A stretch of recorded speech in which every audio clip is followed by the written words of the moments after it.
Good afternoon, everyone, and welcoming you all to our March Planning Commission meeting. I have Todd Lehman, who is standing in for our chair, who is out. He's our vice chair, and he will be conducting today's meeting. So I'm just going to give you a couple overview aspects in terms of how our process works so you can participate with us. You should be receiving on the cart in the back, there is an agenda that has all the cases noted, and there's also a pink sheet that lists the follow-up meetings that happen after our Planning Commission meeting. So just want to make sure you have those for your reference. Today we are doing something a little different than we usually do. We have an area plan adoption, so we'll be having a public hearing for that. That'll be the first thing we do on our agenda today. And what we do, so there'll be opportunity for public comment on that case after a staff presentation. The rest of the cases are really divided up into two parts. We have our subdivision review cases, and we also have our zoning cases. And for the subdivision and zoning cases, our process that we follow is that there will be a staff report. Once staff gives their presentation, Planning Commission will ask questions of staff. Then the chair will ask if there's anybody from the public who wishes to speak, who has concerns or opposition. So be sure to raise your hand. Also, be sure you follow that agenda because he'll be referring to the case number and sometimes the address. So to be sure you have that agenda sheet with you. It should be a white sheet. Is that correct, Brian? Something like this that has the case number and address so you can follow along with us. But when he asked that there's opposition and you want to speak, please do raise your hand. And you need to make your way over to this podium over here to your right in the front, so we know who wants to speak. Now, we try to balance time between any opposition and the applicant. So the way we do that is there are 7 minutes first for the applicant to present the merits of their request. Planning Commission will then ask questions of the applicant. Once that is finished, then we'll ask to hear from any public or opposition. They'll have a total of 9 minutes to present any questions or concerns they have. And so if we do have a number of folks who want to speak, please be mindful of everybody else's time. And as you follow after, not to repeat the same comments because Planning Commission has already heard those. The idea is to present any new information that somebody else before you maybe not have spoken to. Also, it's important to direct your comments to the Planning Commission body, not the applicant. The purpose of this hearing is really for the Planning Commission to hear from both the applicant and the public regarding a request so they can deliberate and make appropriate recommendation. So after the public has 9 minutes, the applicant will have 2 more minutes to address any of the questions or concerns that were brought up by the public, and then Planning Commission will deliberate and make a final recommendation. Just remind you that for subdivision requests, the Planning Commission's actions are final, but for zoning cases, these are recommendations. So there will be a follow-up legislative meeting either at the county commission or the local municipal, like Chattanooga City Council, and you can follow those dates on this pink sheet when you expect those to happen after this body meets. So I'll turn it over to you, Todd. Thank you, Mr. Bridger. We'll go ahead and jump right into our agenda. Our first item is under the public hearing section is Area 3, the Historic River to Ridge Land Use Plan, and we'll go through a presentation from staff. Mr. Schultz. Yes, Pam Glazer is going to be presenting the information on this case. Good afternoon. All right, we have the Historic River to Ridge Area Plan. We have a draft for you today to begin review by the Planning Commission in our adoption process. The plan itself is online and available for the public. This area is covered by, just to go over the boundaries briefly, it's also known as Area 3. It covers from the Tennessee River to Missionary Ridge in the east, south to the Interstate 24, and then north to South Chickamauga Creek. And this area, Brian, if you'll hit next slide, please, covers 17 neighborhoods. We were lucky to have 17 fairly active neighborhood associations to work with. All 17 were represented on our advisory committee. Along with a developer, we had a chamber representatives, manufacturing representatives, and 2 planning commission members. I think Velma and Thomas stayed with us through this process. I'd ask that our advisory committee members that are here today to stand. I think I certainly saw a lot of you come in. That's great. And anyone who'd been to a public meeting, again, we've had a lot of involvement throughout this. Thank you. And believe me, this has been over a year's worth of work, and we really do appreciate how much input that we've gotten from our community. All right. This process was very heavy with public input. We have had several meetings, as you can see there on the list, all the way from our large public meetings to our working with our advisory committee, neighborhood association meetings. We did have a direct mailing that went out to 6,187 property owners. We had a lot of good participation on our surveys. And from those meetings, our top issues that we heard from the community, and these were repeated really at every meeting, and we distilled it down to these top 6. Preserving the existing single-family housing was very important to the community. That was something probably I would say a top issue that we heard. Also that there would be a diversity of housing in the area. Again, affordable housing and having more housing options was very important to people. Also a desire to have walkable commercial centers, the idea that you could have a place within your neighborhood that you could walk to get your basic services, and some restaurants and shopping was really important to people, and the form of it, that again, it'd be more walkable and neighborhood oriented. Parks and greenways, we heard from people that they had a really good park system in place. If you think about it, we've got the National Park Service in the area, city parks and YFD centers, but it was access to those parks and how they connected, and looking at things like greenways, the hours of operation, walking to their parks was important. The safe pedestrian realm, that came up quite often. We heard all the way from students and the youngsters that we worked with at the YFD centers to being fearful of crossing the street and having sidewalks and being able to wait for the bus. And so the pedestrian realm was very important. And then having, again, transportation to services. So the connections to being able to get to jobs, get to school, and get around, and utilizing transit was really important. So those are our top issues that we heard.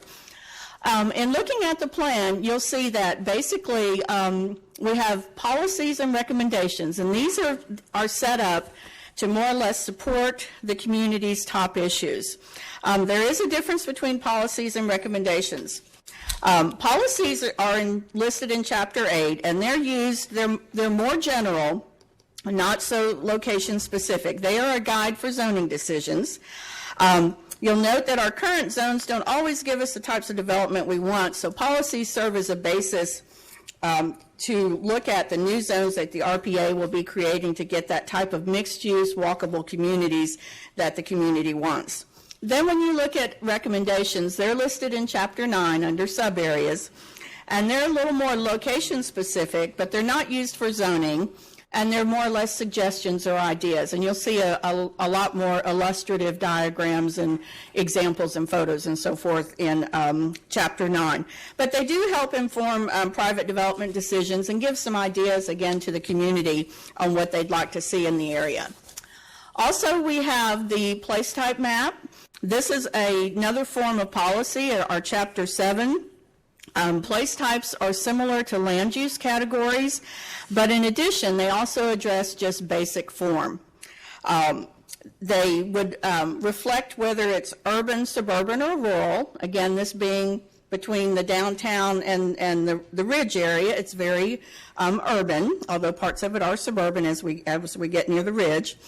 And then it looks at how does new development fit in to the scale of existing houses. So you'll see the multiple categories there that are, again, our land use categories recommended by this plan. These also can be used to inform future zoning decisions. They will help us in guiding the creation of new urban zones. And then place types also support those top community issues. An example of that is our centers and corridors approach. You'll see within the plan, and this is kind of moving forward in area plans, is a focus towards centers, which helps preserve the existing single-family residential, and by a center, oops, we lost our map there.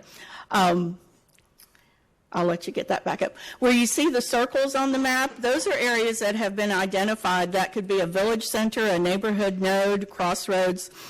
They're where we see walkable clusters of stores and offices. The multifamily housing can be located in or around the centers, and that helps support transit. Again, the circles on the map there. Then as you look at the lines, well, our corridors, the corridors are where we find higher traffic volume streets. That's where we have transit service. It's interesting to note that this area probably has some of the highest transit service in the community. Again, it has a great street network and is served very well, and we want to take advantage of that. And then you'll see for the corridors and centers that due to the change in the retail market and just population shifts and how everyone is shopping nowadays, we do have some vacant and marginal businesses along the corridors, and they may have opportunities to be new multifamily housing. Then building this multifamily housing along the corridors and around the centers helps preserve the existing single-family residential, which again, we heard that as a top issue from the community. Also with the centers and corridors approach, that gives the opportunity to prioritize where the city resources may be invested, and that could be your sidewalks, lighting, street trees. It also, like I said, can help intensify and provide a vision for private development. Retail businesses tend to be more successful when they're clustered and in centers. And then, of course, it concentrates the density and intensity to better support our transit. So that was a key issue. And just a reminder that, again, if you'll go to our last slide there, Brian, that the current draft that you are looking at is online. Again, we're here today to answer any questions that you may have of staff about the plan, and we certainly have some members from the community that I think would like to talk about it. So, again, just let me know. Karen Hunt is here also. If you have any questions, I don't know if you want to do those at the end after comments. Thanks, ma'am. Are there any questions from Planning Commission? It is a public hearing on the Area 3 plan, so are there some individuals that would like to speak? Okay, great. If you'll make your way up to the microphone here, whatever order you're comfortable with, if you want to speak, but do give your name and address for the record, and we'll hear comments. Thank you.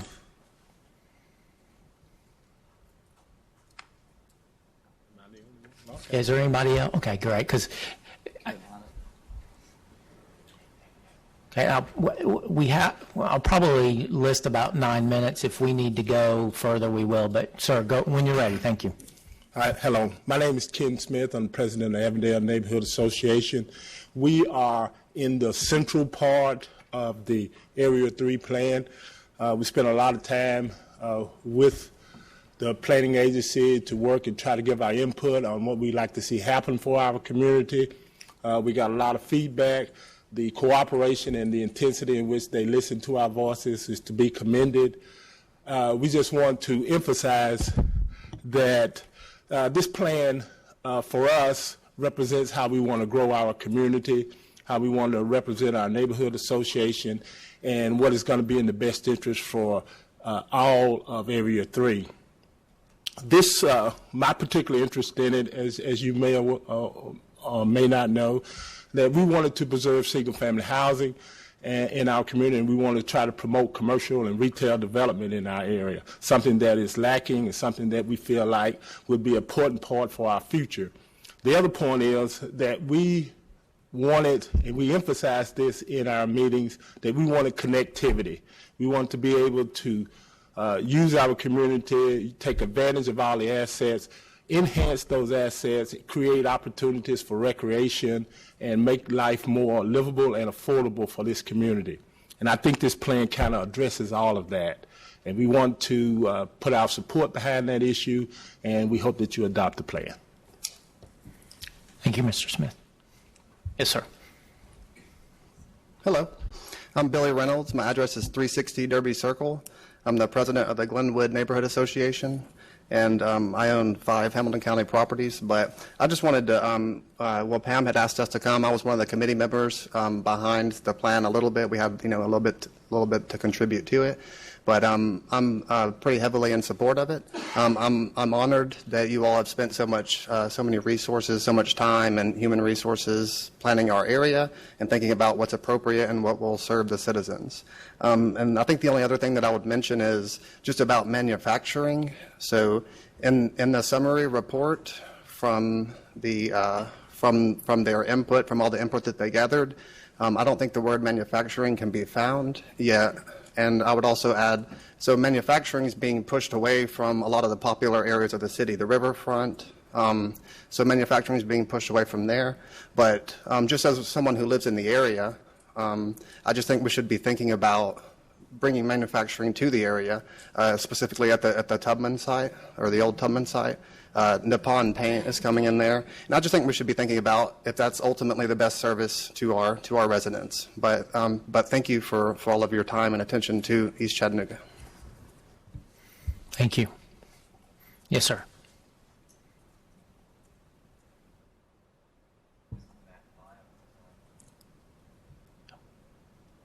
Can you hear me? Yeah, yeah, Perfect. yep. Thank you. My name's Matt Lyle. I live at 1005 South Beach Street. I'm a resident of Highland Park. I'm not on a neighborhood association. I sometimes make it to our meetings, but not always. But I have participated in most of the public sessions with the Area 3 plan, and professionally I'm an architect at Franklin Architects. I'd like to say I'm a student of urbanism and a promoter of all things pedestrian and biking and walkability in those. I think this plan is very ambitious, and the amount of public input that's gone into the process is absolutely to be commended, and the process has been done exceptionally well by the staff. I think I think it's a plan, and as a person who gets paid to draw plans, there's a difference between a do and what we plan to do. So I think that one of the things that as we move forward is this is sort of our map for the next 25 years of how this area of town develops. Development seems to move in these sort of ebbs and flows and cycles, and right now we're in a cycle that's moving exceptionally quickly. So I think one of the challenges is that the plan has to both stand the test of time for that long time period, as well as be flexible enough to allow for trends that are emerging. I think this plan does a really good job of that. The amount of public surveys and inputs that went into it, I think for the most part have definitely been addressed. And I have studied the plan, and I would encourage anyone that goes through the website does an exceptional job also of documenting the survey results, the meeting sessions, all of the documents, the drawings from the community members where they sat in the charrettes and hand drew. Those are all also documented, and I would encourage anybody that lives in this area, works in this area, and the members of the council, I would also encourage just breeze through it. It's an exceptional amount of work from the community, and I would definitely suggest adopting it. So, yeah, thank you. Thank you. Yes, ma'am. Okay, I'm Evelina Holmes, community advocate that served on the committee. And I'd like for Karen Hunt to stand. You've heard from Pam. These are two awesome women. And I thank you for your leadership and for your guidance in putting together this plan. First, I would like to commend Pamela Glazer and as the principal planner, as well as Karen Hunt, the director of the Community Design Group, and their staff, and the members of the Historic River to Ridge Area 3 Advisory Committee for their dedication in putting together a well-thought-out and designed 10-year plan reflecting both the input from the residents in the area as well as that of the advisory committee. I have been very much engaged in this process from day one. I see my input reflected in this document, and for that alone, I commend Ms. Glazer and Ms. Hunt. Sadly, too often, community input is not reflected in what is planned for the neighborhoods in the city of Chattanooga. The common theme running throughout this 10-year plan is that of protecting the historic single-family character of the neighborhoods, ensuring residents continue to enjoy living in their neighborhood, striking a balance between creating more housing options for residents who can't afford to buy a home, protecting the core single-family resident area of established neighborhoods, and supporting multifamily development as long as this development is along commercial corridor to support the village centers and the transit system. It is important that those reading and using the plan as a guide over the next 10 years adhere to what the community envisioned for this area as indicated on page 102 under section 5.1, as well as the 10 guiding principles on page 103 under section 5. I have read the final draft of the Historic Riverton Ridge 10-year plan and have only a few comments since I truly support the bulk of what is documented in this plan. My comments are as follows. I can't emphasize enough the importance of having protected and or buffered bike lanes throughout the historic Riverton Ridge, protecting the cyclists from the automobiles. With the rise in the cost of cars, the preferred method of transportation will become bikes, electric scooters, and other types of alternative modes of transportation.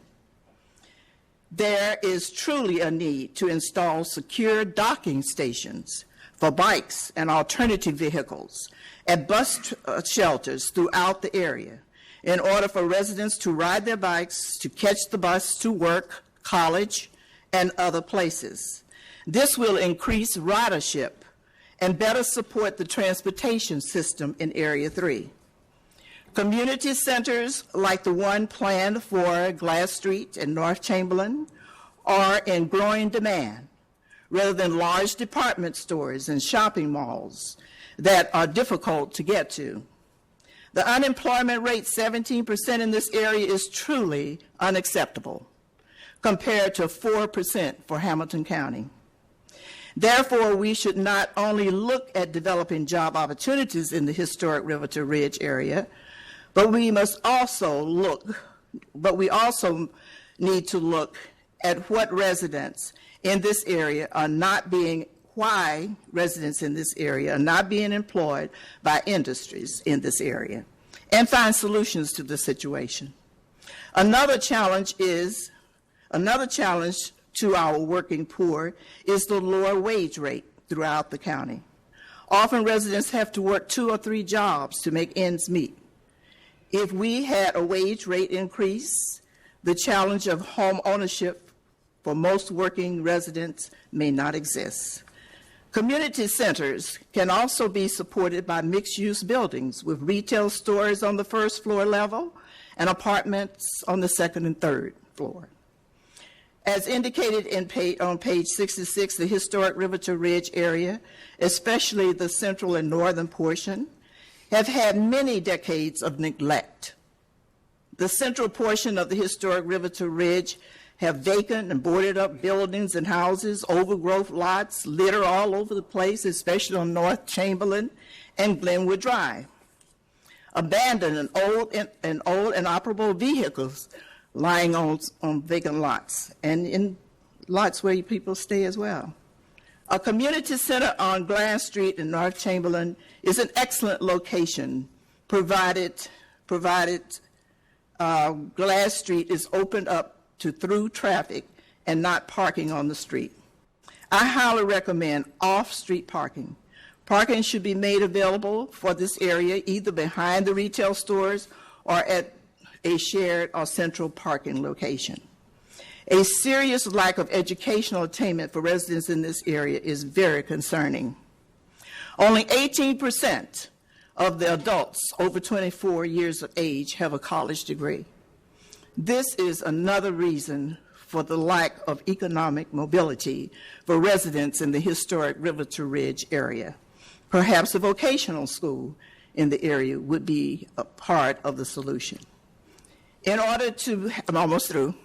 In order to have walkable communities, you must first have sidewalks.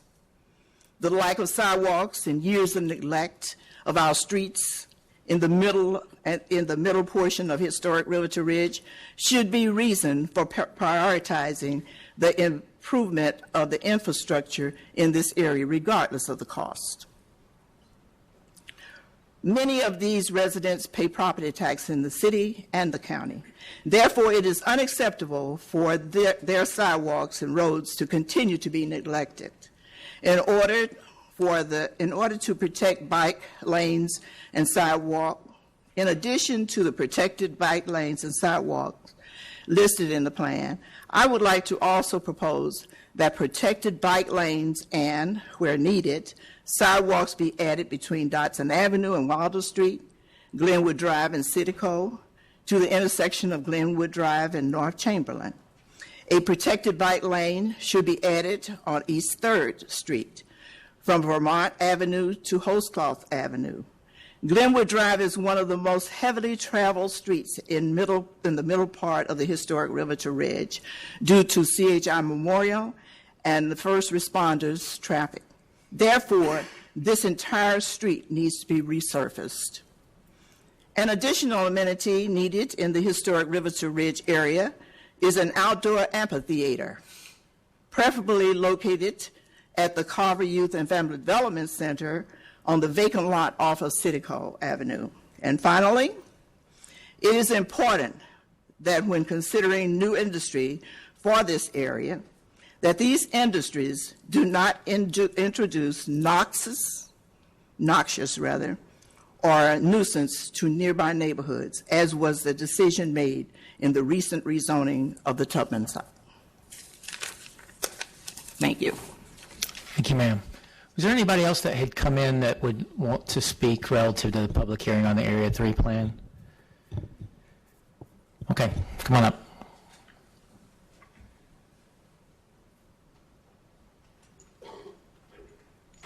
Good afternoon, Commissioners. I'm Martina Guilfoyle. I'm the CEO of Chattanooga Neighborhood Enterprise. My comments today are really just big picture, so whenever I get the opportunity to talk about affordable housing, neighborhoods, I'll take the opportunity, and this provides a good chance since we're talking about the area where CNE has concentrated its work over the last many years.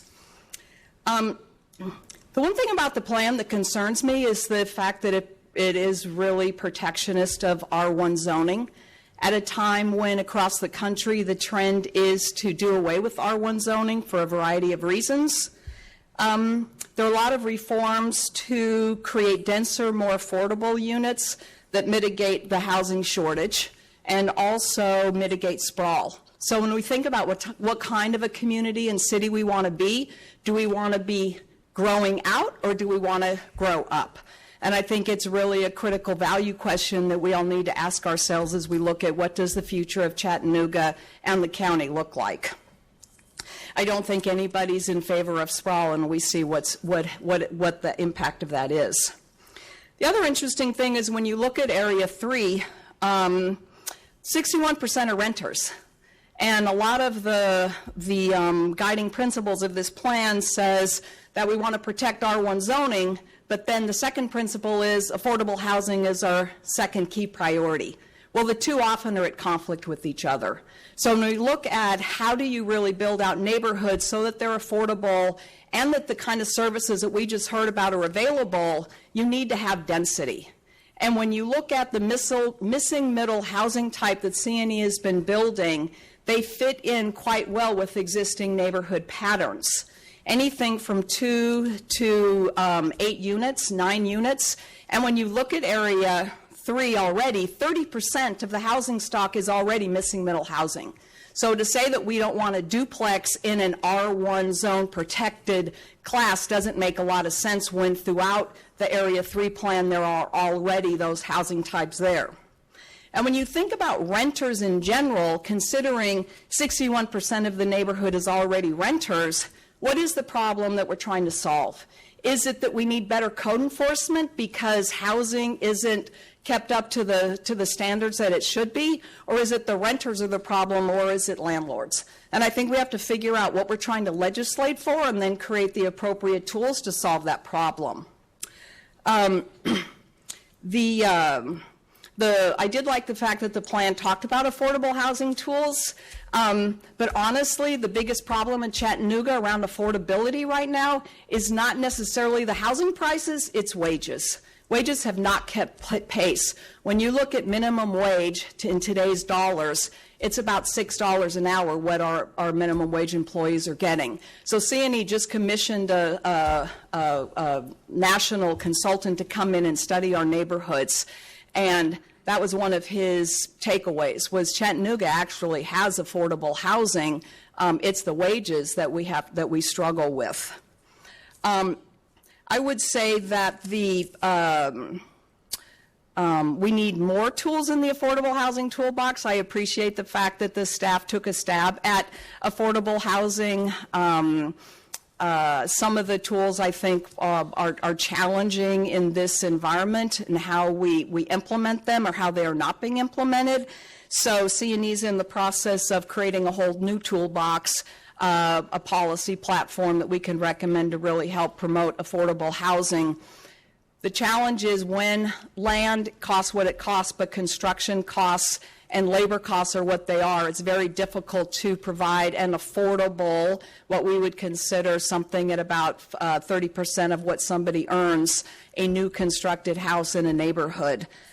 C&E just built a 900 square foot house, very modest, gain on sale, and that was $155,000, and that was working with the contractor to bring it in as cheaply as possible. So you can see the disconnect between our cheapest product and 900 square feet was $155, so it's difficult without some subsidies involved in that equation to make it affordable. And then how do we have enough subsidies is another question that we have to address.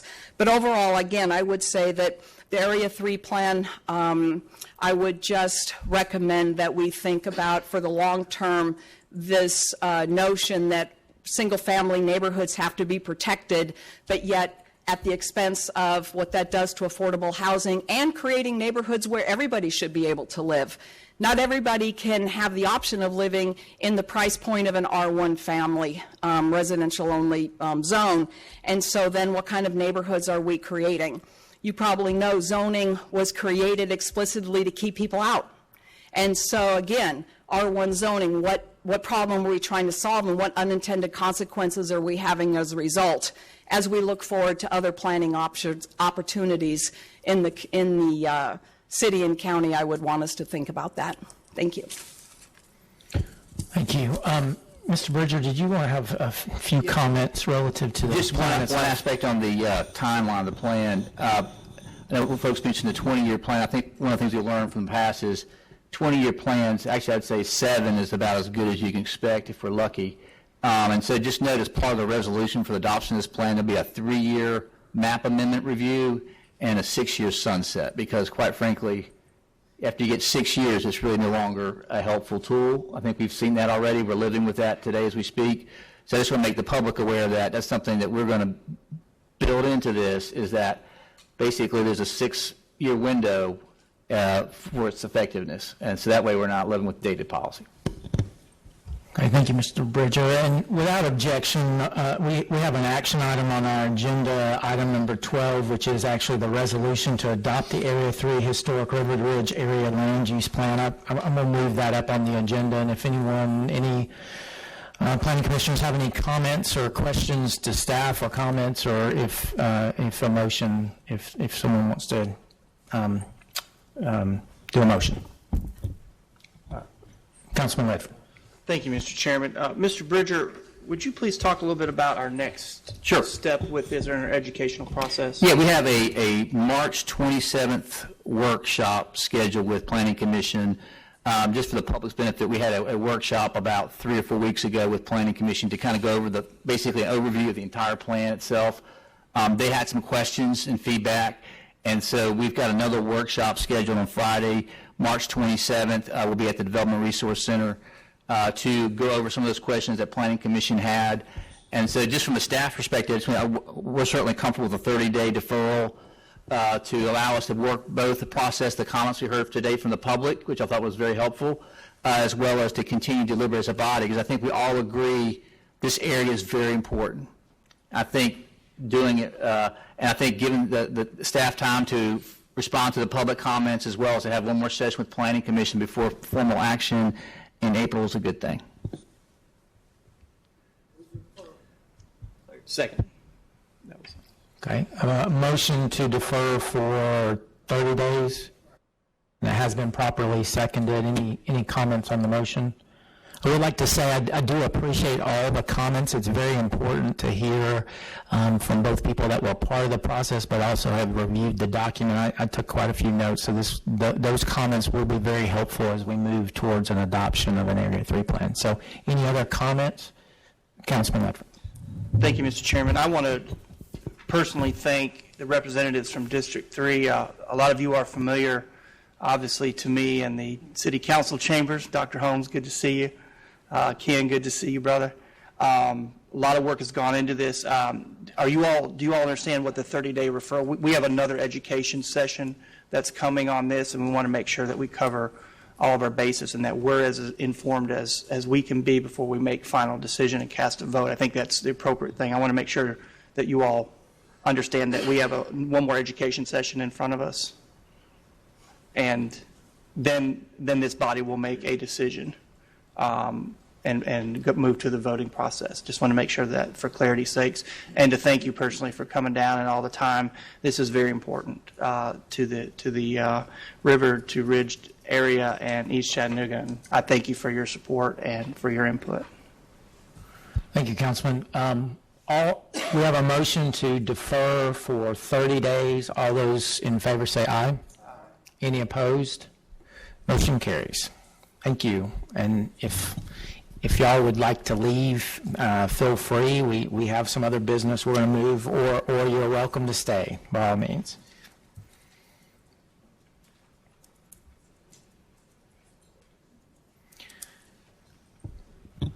We'll go ahead and move on our agenda. Next item is subdivision plats and variances. We have one which is SD 2020-0020 505 Woodvale. It's a variance, height and area regulations for minimum lot area. Has a staff recommendation to approve. Is there any opposition or any comments or any opposition related to that? Okay. I have a motion to approve. It has been properly seconded. Any discussion on the motion? All those in favor say aye. Any opposed? Motion carries. Moving on our agenda, preliminary plats, case number or plat number SD 2020-0017, Havens Place subdivision, lots 1 through 13, 930 block of Darby Road, has a staff recommendation to approve with conditions. Is there any opposition to this plat? Is the applicant present? Okay. Have a motion to approve with conditions. It has been properly seconded. All those in favor say aye. Any opposed? Motion carries. Item number 3 on the agenda is Plat SD 2020-0018, Scout View subdivision, lots 1 through 37. It's located at 1675 East Boy Scout Road. Has a staff recommendation to approve with condition. Any opposition to this plat? Is the applicant present? Any issues with the condition? Okay. He said you don't have any opposition to the conditions? Okay. Okay. Have a motion to approve with conditions has been seconded. All those in favor say aye. Any opposed? Motion carries.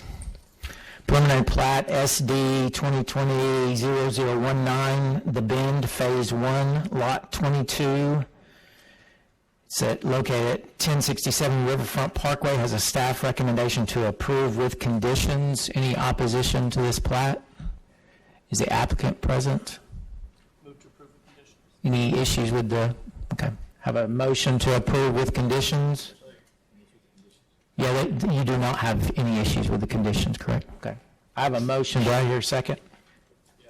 Okay. I have a motion and a second to approve with conditions. All those in favor say aye. Any opposed? Okay. Mr. Palmer has recused himself. There are no items under old business, so we will move to new business. First case is mandatory referral 2020-0030. It's located at the 200 block of Oches Highway. It's a mandatory referral for right-of-way abandonment. It has a staff recommendation to deny. Is the applicant present? Are you the applicant for this mandatory referral? I was going to go ahead and have you come up. We're going to go through staff presentation, but you can. We'll hear from staff, and then we'd like to hear from you since it's got a recommendation to deny. Mr. Schultz, if you'll take us through this. Okay. This is located in 200 block of Ox Highway in St. Elmo neighborhood. You can see on your screen where Ox Highway and Alabama Avenue intersect, and the property's highlighted in the yellow on the screen. This property is currently zoned R1. Everything around this property is R1. Again, this is a right-of-way closure. There's no zoning history or any history of any other adjacent right-of-ways being abandoned or closed on this subject property. The applicant is requesting to abandon the right-of-way to combine the properties. You can see the property here in the middle. Is that echoing? It's loud. Here's two pictures of the site, looking at the site from Ox Highway. Staff's recommendation is CDOT did review this and determined that the right-of-way would be topographically challenged, and any additional connections through the right-of-way to Ox Highway would have safety concerns. We did receive comments from the Historic Zoning Commission because this is in the St. Elmo Historic Guidelines. The abandonment of the public right-of-way would eliminate the possibility of rear parking or driveway access to the rear of these lots. The rear lot driveway and parking access is recommended to remain by the St. Elmo Historic District Guidelines. One of the things we look at as far as abandonments are four questions. As the applicant demonstrated, the public right-of-way the public has no further need or interest to retain the right-of-way. Staff response is the applicant has not demonstrated that the public right-of-way has no further need to retain the right-of-way. Does the right-of-way provide existing or potential service or access to the adjoining lots? This existing right-of-way does appear to currently provide access to a residence at 306 Ox Highway. Closing the right-of-way could limit or prohibit access to 306 Ox Highway. The next question is, does the closure landlock any property? The closure will not landlock properties. All abutting properties will have access to or front a public street.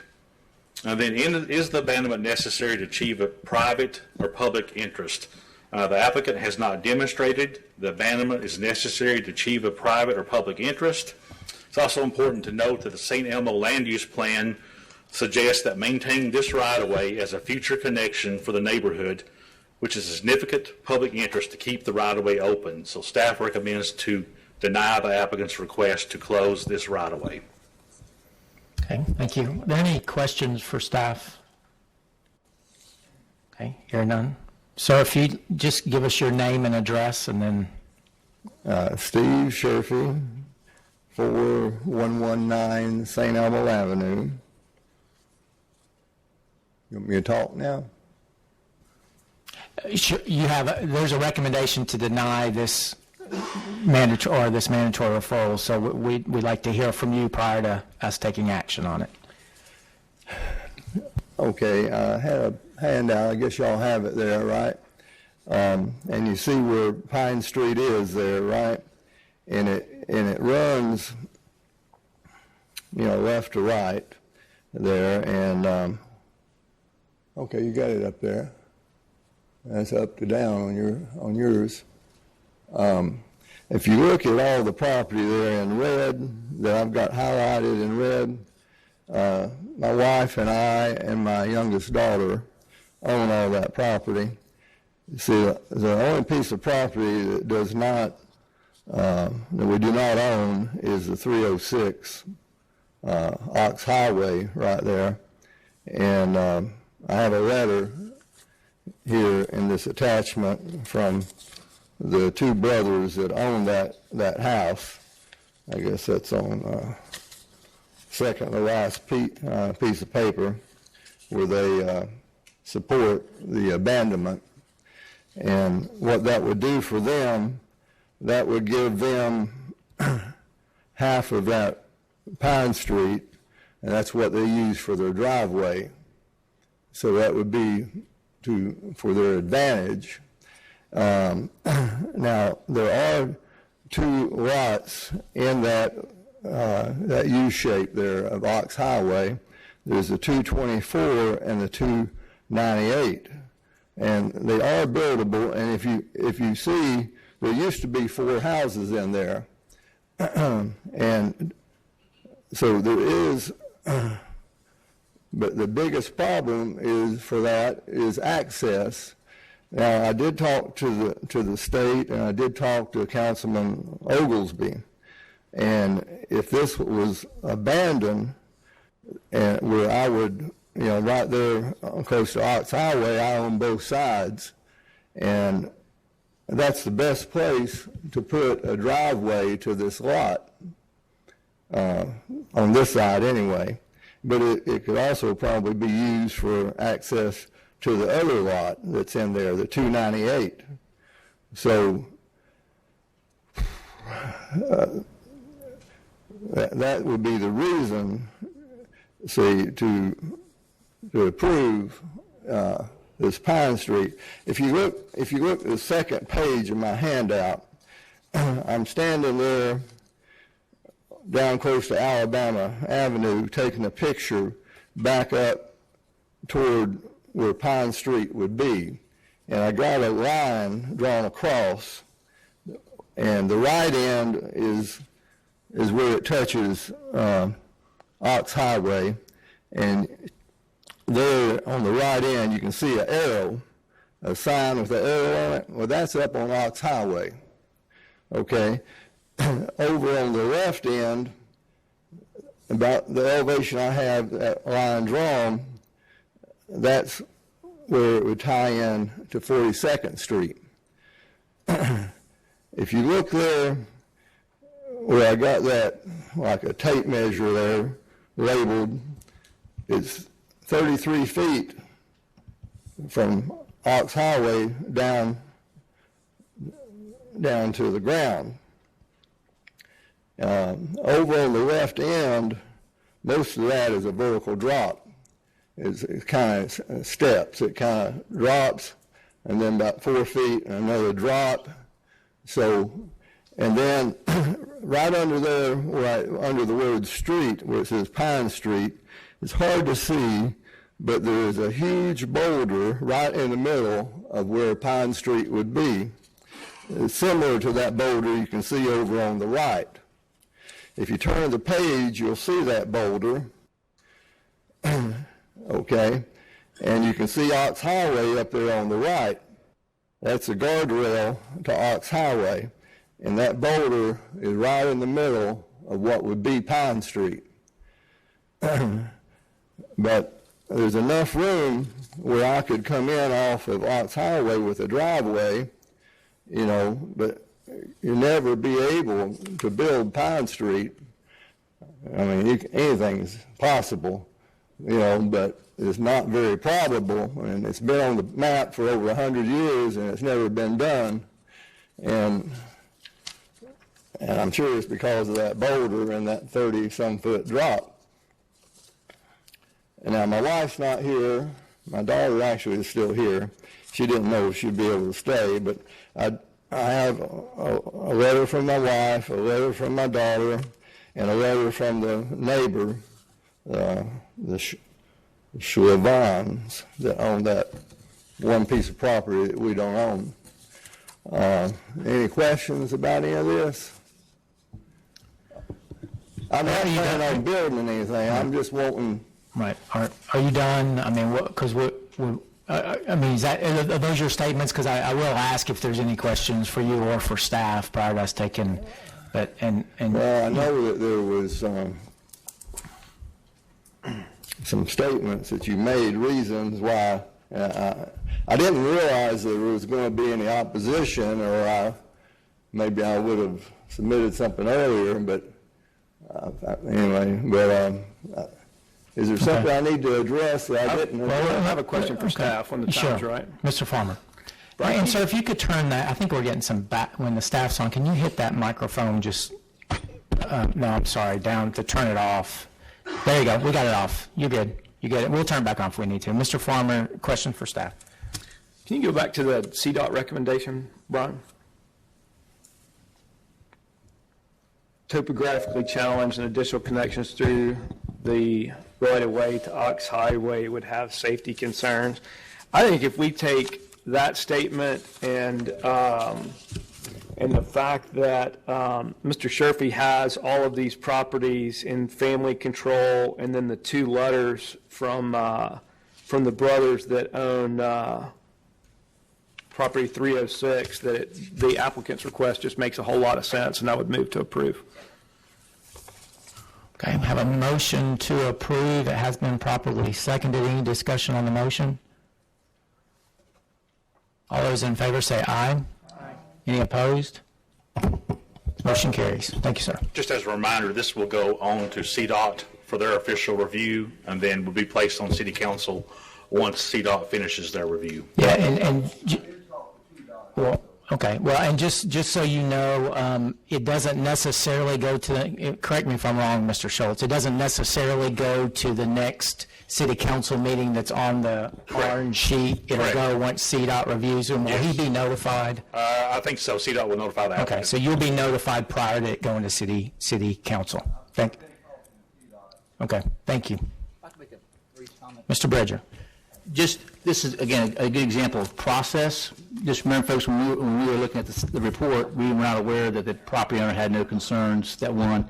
And so we look at the facts that we are aware of at the time. And that's why we have a hearing to get more facts. So just a quick reminder about that. Thank you. Thank you, Mr. Bridger. Second under new business is mandatory referral 2020-0031. It's located 1800 block of Pine Street. It's another mandatory referral for a right-of-way abandonment. It also has a staff recommendation to deny. I'm assuming the applicant is here. Okay.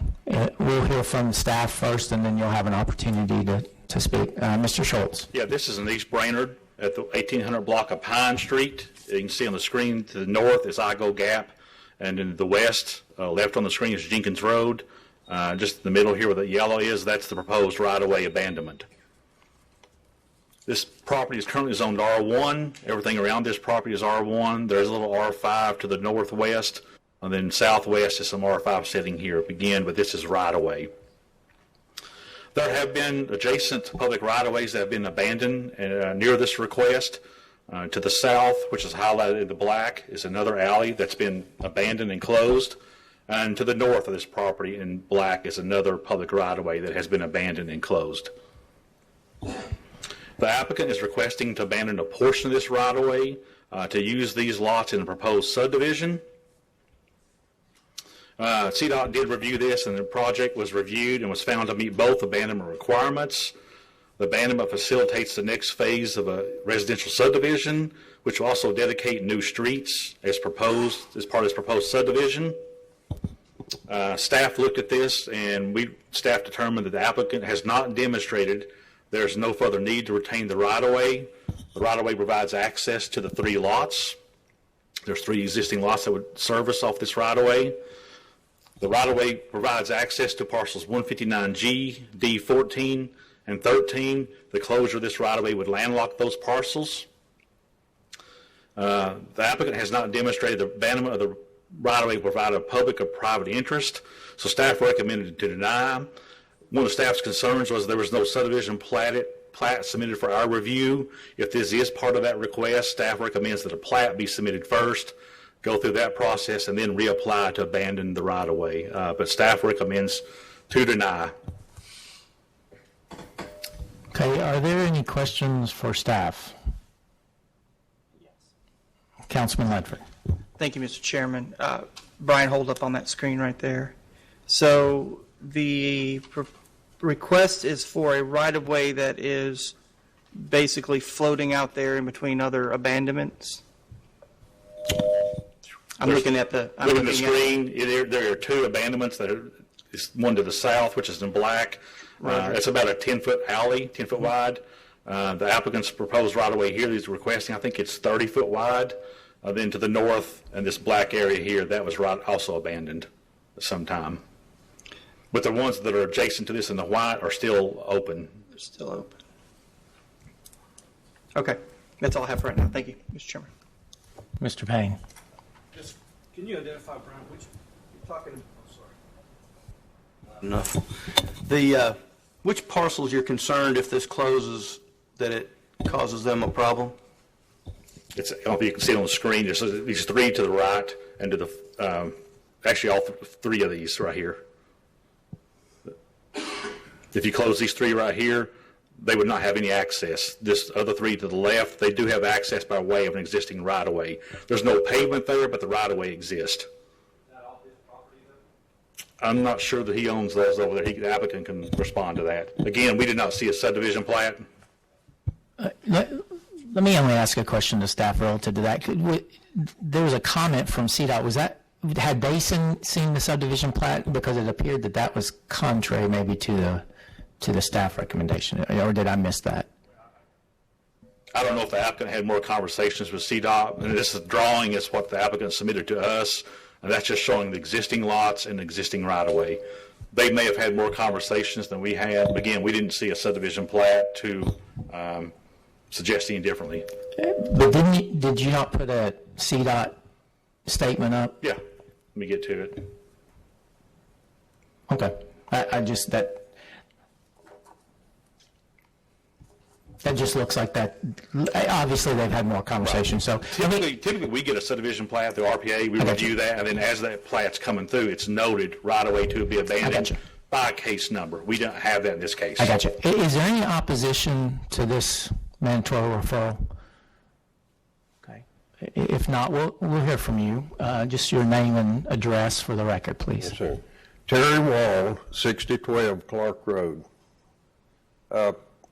I can't imagine why they want to deny the closure. I'm actually providing access to the alleyways that exist back there. This particular alleyway used to run to Igo Gap Road, and about 12 or 15 years ago, they abandoned about 500 or 600 feet of it. So it no longer accesses Igo Gap Road. When we put the road in and pave it, we're going to dead end it, the alleyway at the end of this parcel. So it'll actually give them access, and there's nobody using those alleys. They're not, this is from an old 1930 or 40 map. It doesn't make sense. There's alleyways running around in there, but it's not anything that's going to enhance me personally. It's not a personal gain. There's a sewer line that runs through it, and there's going to continue to be a sewer easement there. I didn't realize they'd recommended denial. I'd be a little better equipped, but I'd appreciate it if you'd go ahead and approve it. I'd like to go ahead and put the road in. Okay, thank you. Any questions for the applicant? Councilman Leif. Thank you, Mr. Chairman. Hey, Mr. Wall, this is my district, so I appreciate you coming down. So is it your plan, sir, to build a subdivision there? Sir? Is it your plan to build a subdivision? Yeah, I have a subdivision that adjoins this property, and I bought the property from the people that owned it. And I'm just extending a road from the subdivision that we're working in now. Let's extend right down through there. Okay. This property's been sitting there for years. Sure, and sure, This sure. is a real opportunity to use it because it's landlocked. Now, what I'm hearing from staff is that I feel like we've got the cart before the horse. I don't think that it's an issue of doing it. I think it's the order that we're doing it. Right. I think we're just out of line on the order, and I'd like for staff to kind of tell us about that. And then if that's the case, I think I have a solution for you. Okay. But I just think we've got the cart before the horse in the way that this should probably happen. Well, I went to the pre-submittal meeting at the Development Center, and they recommended, we're just going to cross it and leave the sewer as is. But they thought it would be better if we just go ahead and get the little section there abandoned. But like I said, there's no personal gain for me at all. Oh, completely understand that. What gets me here is you're getting a staff recommendation versus a staff recommendation. We've got to go ahead and do this, and then we come back with a denial. So I want to make sure we get some clarity here in the order that we should probably do this. Right. John, you want to give me a little bit of background? Yes, I think Brian probably get ready to weigh in. If you're planning on subdividing, I think it would be good to submit this as part of a subdivision plat. And that way it kind of shows, what I hear you saying is it Oakvale Drive, that subdivision to the east, sir. which we're going to tie into? I think staff was, we were not aware of that. Is that correct, staff? There was no plat submitted. So what we're looking at, if this is approved, those 3 lots that are right here would not have, actually 2 of them would not have legal access. That's what we're looking at. So what we're saying is it's probably good to do it as a package to both have a subdivision and a alley closure or right-of-way closure request as part of the total case. And I think what Councilman Ledford might be indicating is that we could either do we have the option to No, applicant has to either withdraw this case or we got to take action, or council, or planning commission has to take action. Excuse me. So let me jump in. Does that make sense to you, Mr. Wall? I don't really understand what I'm you're saying. sorry. I know this stuff. It's very confusing The at times. subdivision has already been, we took it to the pre-condition meeting, and, we've got it laid out and everything. I'm looking at Mr. I'll answer that. There's a pre-submittal meeting that's not required, but it's optional with the Land Development Office. Sometimes developers go to that pre-submittal meeting where you get CDOT, stormwater, sewers there, and they generally talk about a subdivision plat, but nothing's been officially submitted. Okay. You as a body have not reviewed and approved a subdivision plat. Okay. So what I'm hearing, Mr. Wall, is that it's really not opposed from us. It's just that it needs to be packaged with the subdivision plat. And then it all comes to us as a nice bundle the way it should happen. Otherwise, it's under recommendation for denial, which it will move forward to City Council with a denial. And I wouldn't want that for you because I don't think that's what we're going for. What I'm trying to say is I think we're just missing a key component to the subdivision. Does that make sense to you, sir? Well, are you telling me to go ahead and submit the subdivision? That is exactly what I'm referring to, and I think that would be the proper way to do this, and in order to keep you from holding you up, and or possibly, I don't know what the vote would be, going forward with a denial into City Council, I would recommend that we withdraw this today and come back, regroup, and come back and do this the right way. Okay, they didn't want to proceed with it until something was concluded on the. Very good. I tried to submit it. So I'm gonna hold my motion for withdrawal if you agree, and I think I'm gonna throw it back to the chairman real quick. Okay. I think Mr. Payne, and you would have to be the one to withdraw, but I think Mr. Payne also has a comment or a question. I understand what the staff was getting at here without the knowledge, but if the way I'm reading this, Mr. Wall owns all this property. So he's not landlocking. There's an access, a road, actually, that dead ends into his property. So this is all his property. So if he wants to do this, I don't know if we're to expedite what he's trying to do. I don't know why we can't grant what he still has to come back with a subdivision plat that meets all the criteria. So we're not, in effect, hurting him at all. We're just delaying him. If we just grant what he's asking for, he'll be back to us with a subdivision plat next month or whenever he's ready. If that's right, is that correct, Brian? I'm not sure when he'll submit, that's the Whenever he understanding, wants yeah. to. It's his property. I guess my point is you're not creating a hardship for anyone else. This is all his land, Well, again, just keep in mind, those are existing lots as of today, which he owns. I mean, so he could sell those to me or whoever, and then they cannot get a building permit because it doesn't front a public street. I get it. As it stands. Yeah, so I make a motion we approve.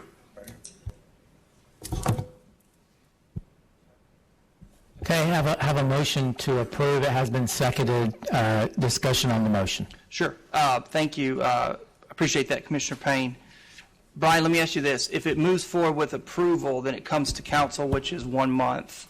This will go to CDOT. This will whenever go they to do their CDOT review. and then come on. It could be 2-3 months. I'm not sure if Blythe knows the turnaround Okay. time on these. It's not exactly next month. Okay. So does this process then to Mr. Payne, because I mean, I'm fine with that. I really want what's good for you, sir, because you do own all that property, and I agree with Mr. Payne in his points. But if we're held up with this process and not bundled with the rest, will that slow you down?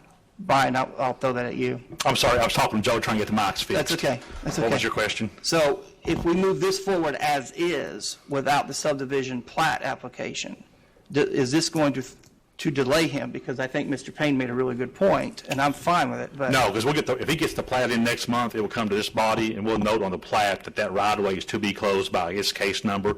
The final plat cannot get recorded until that it's actually resolved by city council on the alley or understood. Okay. Because I'm So it really, doesn't delay him, I don't think. all right, that was my biggest point, is making sure you got what you needed and one easier bundle. So if that's the problem, then I definitely agree with that. Thank you. Ms. Wilson? Yes, so he owns the property on the right-hand side as well? Okay. Okay. Any other discussion on the motion? Have a motion to approve the mandatory referral has been seconded. All those in favor say aye. Aye. Any opposed? Motion carries. Thank you, Mr. Wall. Thank you, I appreciate it. Can we just note for the record, I think that's because he owns all the property. That was the reason for approving it. Yes. Okay, thank you. Okay, case number 2020-0032. It's location 1975, 1993, and 1968 Mack Lane, 1907, 1921, and 1932 Morse Hill Road, and 8603, 8609 Aggo Gap Road. It's a special exemptions permit for a residential planned unit development. Has a staff recommendation to deny. I'm assuming the applicant is present. Okay, Brian, if you'll take us through this, please. Yeah, let's see if this is working. I think we may have the mic fixed. But this is located Morris Hill Road and Aggo Gap at those various addresses. You can see to the south, this is Aggo Gap, and then to the right or to the east is Morris Hill Road, and the property sits right here, highlighted in the yellow. Top left is a picture of the notification sign that is placed on the property. Top right is a view of the homes, single-family homes that are adjacent to the site. And bottom left and bottom right are a view of some adjacent homes, which are single-family detached dwellings. This is currently zoned R1. There's no previous zoning history on this particular site itself. However, adjacent or nearby in 2006, the property at 8401 was rezoned from R1 to RT1, subject to widening of Aggo Gap and additional screening from adjacent property. And then to the south, there's some property zoned to R3MD. Just a reminder of what R1 permits: single-family dwellings, schools, parks and playgrounds, daycare centers, assisted living facilities, and planned unit developments. Here's some adjacent land uses. To the north is single-family detached residential. To the west is single-family detached residential. And to the south is single-family detached, and then to the southeast or to the east is single-family detached residential. So a lot of the uses around this property are single-family detached residential uses. Adjacent zoning, everything around this property is primarily zoned R1. Again, you do have the RT1 to the west and R3MD to the south, but everything around here is R1. There's no floodplains or steep slopes on this property. However, there does appear to be a protected stream that crosses the site, which is indicated on the applicant's site plan. I'll show it to the north and to the east. Here's a protected stream that is on that site. The applicant is requesting a special exceptions permit for a PUD to allow multiple structures on one lot. Again, this is zoned R1. You typically wouldn't see multiple structures on one lot, but the PUD does allow multiple structures. So when you get the PUD, you'll have the opportunity to allow or permit multiple structures on one lot. Here's the PUD plan that was submitted with the request. The entrance is off Igo Gap Road. Jenkins Road is just to the north, or Morris Hill, is to the north. There's one entrance to all of these dwelling units. The acreage is 26.2. Proposed number of units are 129 with a density of 4.92 dwelling units per acre. The clubhouse and pool is located at the interior, and you see here's the entrance to the development, one entrance. We also took the site plan and overlaid on top of an aerial view just to give you perspective of what that would look like in the area. You can see again the same site plan, Igo Gap, Morris Hill Road. And here's the site plan on the property. This is in the East Brainerd Corridor Community Plan, which was adopted in 2003. That plan recommended low-density residential, which recommends a density of 1 to 5 dwelling units intended for single-family dwellings. Appropriate zones are R1, R1 PUD, R1 open space, and RT1. Staff recommendation is to deny, and I'll go through the reasons for the recommendation. Yes, the proposed development is compatible with the density, but the intent of the low-density residential is for single-family detached homes developed through a subdivision, typically with dwellings on fee-simple lots to be the dominant land use. The policy intent supports some multifamily residential, could complement the development, but not an entire multi-unit concept. The proposed PUD plan does not feature any single-family fee-simple land uses. Again, the PUD allows for townhome and 2-unit residential development forms. So the development form of this proposed development is not common in this general area. It's primarily single-family detached. This, again, would be multi-units on one lot, so it's an incompatible development form, and staff would recommend to deny. It is compatible with the density, but again, it's the form as well the staff had a concern with, so staff recommend to deny based on incompatibility of the development form with the plan intention and adjacent land uses. I'll go back to the PUD plan. Okay. Thank you, Brian. Any questions for staff? Okay. Councilman Ledford. Thank you. Thank you, Commissioner Farmer. So I'm curious as to staff's, when I read the fee simple reference, it made me think about about a month or two ago, a very similar project not far from that, in which staff did not use the word fee simple. And I'm wondering, what is the difference all of a sudden? This is about 1.5 miles away. You're talking about a mile and a half to the north of Jenkins and roundabout. The difference there was you had RZ1 there next door. You had assisted living facility proposed in that general location. And I believe there's R3 to the west. So there were similar development forms in that general area in terms of zones and proposed uses. Okay. Again, you go back to this, it's off the screen, it's just to the north. Through here, this is all single-family detached. Again, to the north was assisted living facility proposed next door, and you had I think it's RTZ to the east of that site. That is correct. It is RTZ. And so this site, you generally have R1 surrounding this development. So that's a little. I'm just not used to seeing, because when we're having community meetings, Brian, we're taught not to really bring that up as a subject. Rental versus. Oh.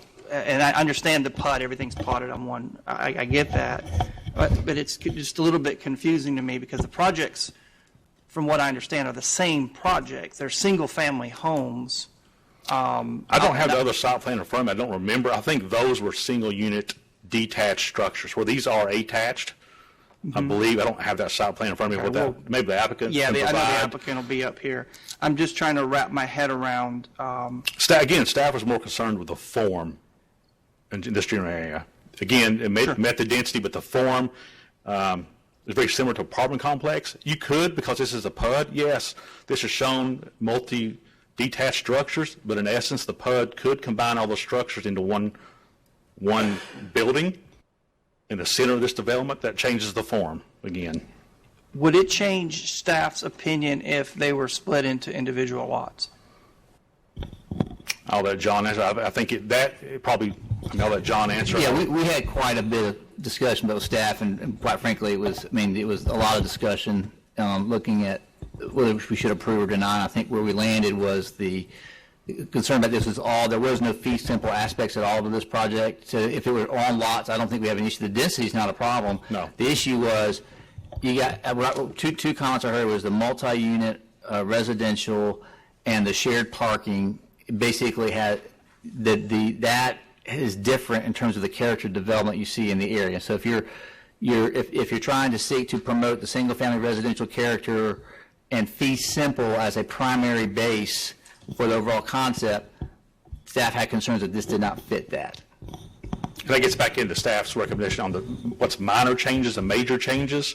If you take all these units, keep the same number of units, and combine those into one, what you look like a typical apartment building, that'd be a minor change that Planning Commission would never see. So all of a sudden, then you go from what's on the, not saying the applicant would do this, but you could, future owner could buy this. I don't want to develop this way. I'll combine all those lots into one building. Then it becomes like an apartment complex. Well, we don't want that. Oh, there. that's the danger. This is a PUD. You can do that. All right.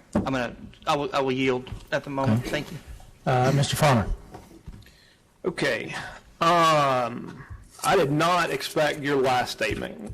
So it would not be a major change if the owner incorporated all these buildings into one. That falls under minor staff change. Okay, so if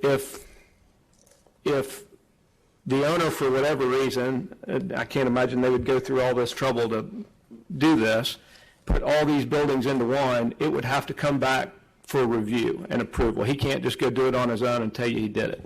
He didn't have to come back to Planning Commission. It's a minor staff change. Staff could approve it.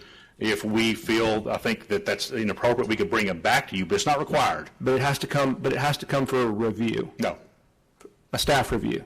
It would have to come through some staff review. We don't have to bring it from the Planning Commission. If we feel it's too much of a change for us to make the decision, we would bring it to you. But if it's a minor staff change, that's handled by staff. Major changes are when you're going, say, from one building to multiple structures, changing the density, changing the boundary. It's all spelled out in the zoning code. But changing these same number of units into one building is a staff-approved change. Not saying the applicant could do that, but future owners could. I guess my point is the applicant can't do that without coming and getting an approval from staff first. Yes. Correct. Okay. Fee simple lots, there's several references to that. Is that in the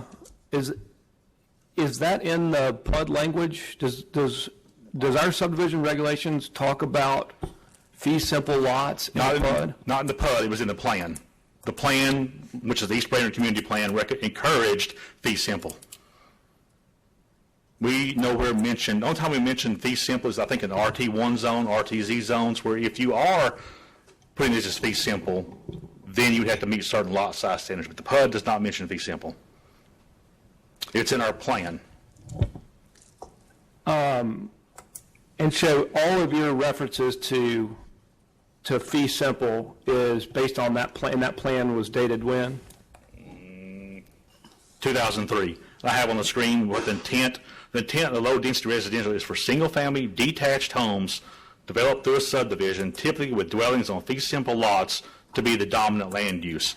I think staff was also looking at if this was single-family, you had a mixture of the attached units or multi-units on a separate lot. That would be more appropriate.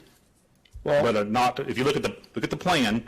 That's what we're looking at based on our recommendation. We'll let the applicant hear from the applicant, but as I go back and look at that site plan, and it's clearly just a site plan, but it looks to me like a lot of those. It looks to me like that's just a lot of little bitty houses that I would call, that a single family could live there. And so I just, maybe some of them, it looks like some of them may be connected, some of them aren't. At this point, let's listen to the applicant, and I may have a few other comments. Thank you. Okay, Mr. Payne. I don't know, Mr. Chairman, if you want me to go through what's considered a major change versus a minor change, I can read before the applicant speaks. Maybe that helps.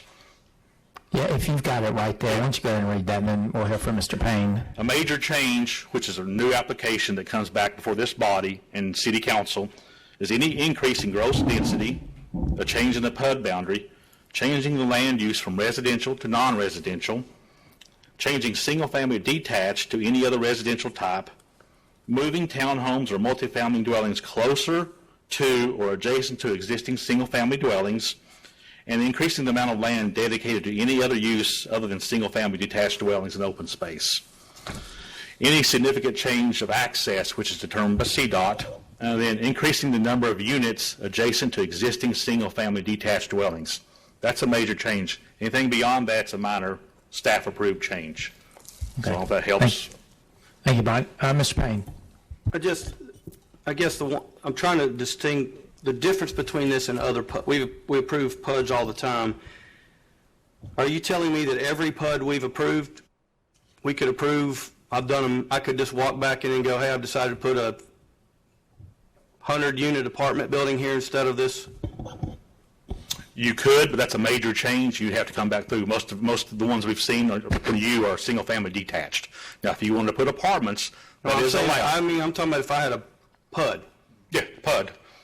Which I'm assuming this is. That's a PUD. So in the PUDs that I've done, if I wanted to change it to, if I just want to say, hey, I'm deciding to do this, I'm going to do an apartment instead of these single families. Mm-hmm. You can do that, but you have to go back through. That's a major change. You come back to this body for review, public hearing, and city council or county commission hearing and adoption. But I thought we just said that if this did that, they would not have to do it. This is the reverse.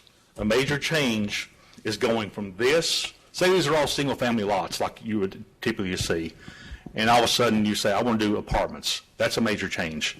But going from apartments to single-family, that's the staff-approved change. So are these apartments? Is that what you're saying? That's what it looks like. They're single-unit, maybe Mike can explain more, they're single-unit detached, they're not attached to each other, they're on one lot. It functions and looks like an apartment complex without not the ones, multiple buildings. But if you look at what this read a minute ago on staff approved, changing single-family detached is what you would be doing to any other residential type. You'd be changing single-family to apartments. That's a major change. But nowhere does it say going from multi-unit apartments to one apartment is a major change. That's one of the things staff looked at. This is, in all essence, looks like apartments. They're not your typical apartments or in buildings. These are all separate, one-story structures. I'm not trying to, but by logic, if I do a subdivision that I choose to rent every single house, which if I'd call it an apartment, or I could, and then I wanted to just say, well, now I'm going to make it a traditional apartment. Could I do that? In a PUD. You could, but it's a major change. You have to come back. Okay. Let me clarify. Brian, is it a major change because he shows 50 lots with 50 detached homes? This plan shows one lot. Is that the the distinction here is this is one lot? It's one lot with 129 units. So what you could do is take those 129 units and move them into one building. I got you. The distinction between the question is that usually a PUD has lots. This one has one lot. Okay. And Councilman Ledford. Thank you, Mr. Chairman. So where I'm getting a little confused is, so when we're in our community meetings, Brian, and at council, the discussion we're having about site plans being tied to the zone. What's really perplexing me is that I continuously tell people in a PUD, I say this all the time, just said it to about 80 people on Saturday, PUDs, site plans are tied. But what you're saying to me is it's a minor change to completely rework that site plan into one large building. If the right staff members felt like it was okay to do. That's true. Then how is the site plan, how can we with confidence go out in the public and say the site plan is tied to the PUD? It is tied because you have those, again, major and minor changes. I understand that, but at city council, which is the final say-so, we decide that the site plan is tied to the PUD. What confidence you could probably do we have? And you're getting to my next question. I know where you're going. You know where I'm going, because this is a big deal. This is a big conversation. We're talking about site plans, because when developers come to city council, and most of my colleagues, if not all of them, believe that a site plan is tied to the zoning case because developers use it as a marketing tool.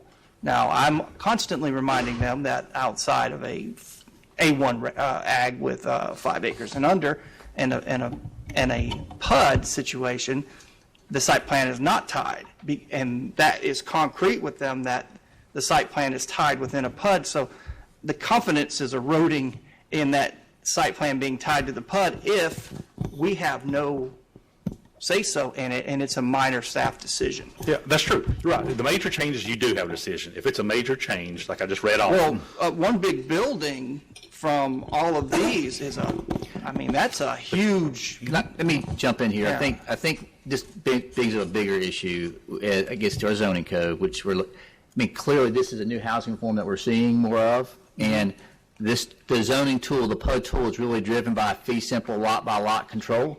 So when you have a multi-unit concept on a lot, this tool, in terms of the text language, does not pick up the idea, hey, we want these buildings to stay in this configuration. So I think that's where conditions may be needed as you deliberate on this, to be very clear that the desire, and you figure out how you word that, but basically that there is a single unit residential, not meant to be a one building concept. I think what Brian is because literally what they have to live by is the zoning code and the text of the code, and as it's currently worded, it doesn't pick up that nuance about different configurations of multi-unit residential on one lot. That's correct. And that's what staff was looking at. So, Go ahead. yeah, I'm almost there. Thank you. Hang on one second. So what tools do we have, John, this is obviously a new breed of housing type, and we're Yes. not, and no offense, but I don't feel like we're prepared for it because the Sure. site plan is the site plan, and if we're going to tie it to a PUD, it does not need to be easily changed or listed as a minor change. What you do, and we've done that before in PUDs, is you put a condition that's very clear about the intent, about in terms of what that overall unit mix is within with that multi-unit residential concept. So I think the first question, of course, is you got to decide, is this body okay with the form as presented? I know the applicant's getting ready to make some remarks, and then if it becomes a yes, then we can figure out what conditions are appropriate to add. And the reason, throw that back up there for me, please, sir. The reason that I guess I'm taking this down this road Sure. so much further is we've had community meetings, and this has been shown to the public. Okay. And with pretty decent feedback. We've got increased buffers, backing up to lots where there is minimal. We've got extra 40 feet where it's only 25. We had a pretty good conversation about this. What gets me and what is disturbing really to me is that the site plan is considered a minor staff change, and that's something we need to address. So in your professional opinion, what would be the tool or the language that would make sure that did not happen, both here and at the next step? I would think for the multi-unit, you'd be very specific about put a cap on the number of units, and that there's X number of units that are so many unit structure. You're very clear that it's not a multi-story type thing, what you see on the screen. I know what the applicant would, you got to be careful about tying it to this specific as the building footprints, because that can change as you get into site engineering. Sure. But I think you could speak to the number of units and types as an overall, and that way that gives some constraint. And then I think if you're getting to some specific buffers, you may want to be sure those are mentioned as well as conditions, because I'm not sure that, Brian, you correct me if I'm wrong, but showing these green buffers here would not mean that they are built out as indicated, because really all that the PUD plan controls is the open space and the overall configuration of uses, correct? Yes, you can change.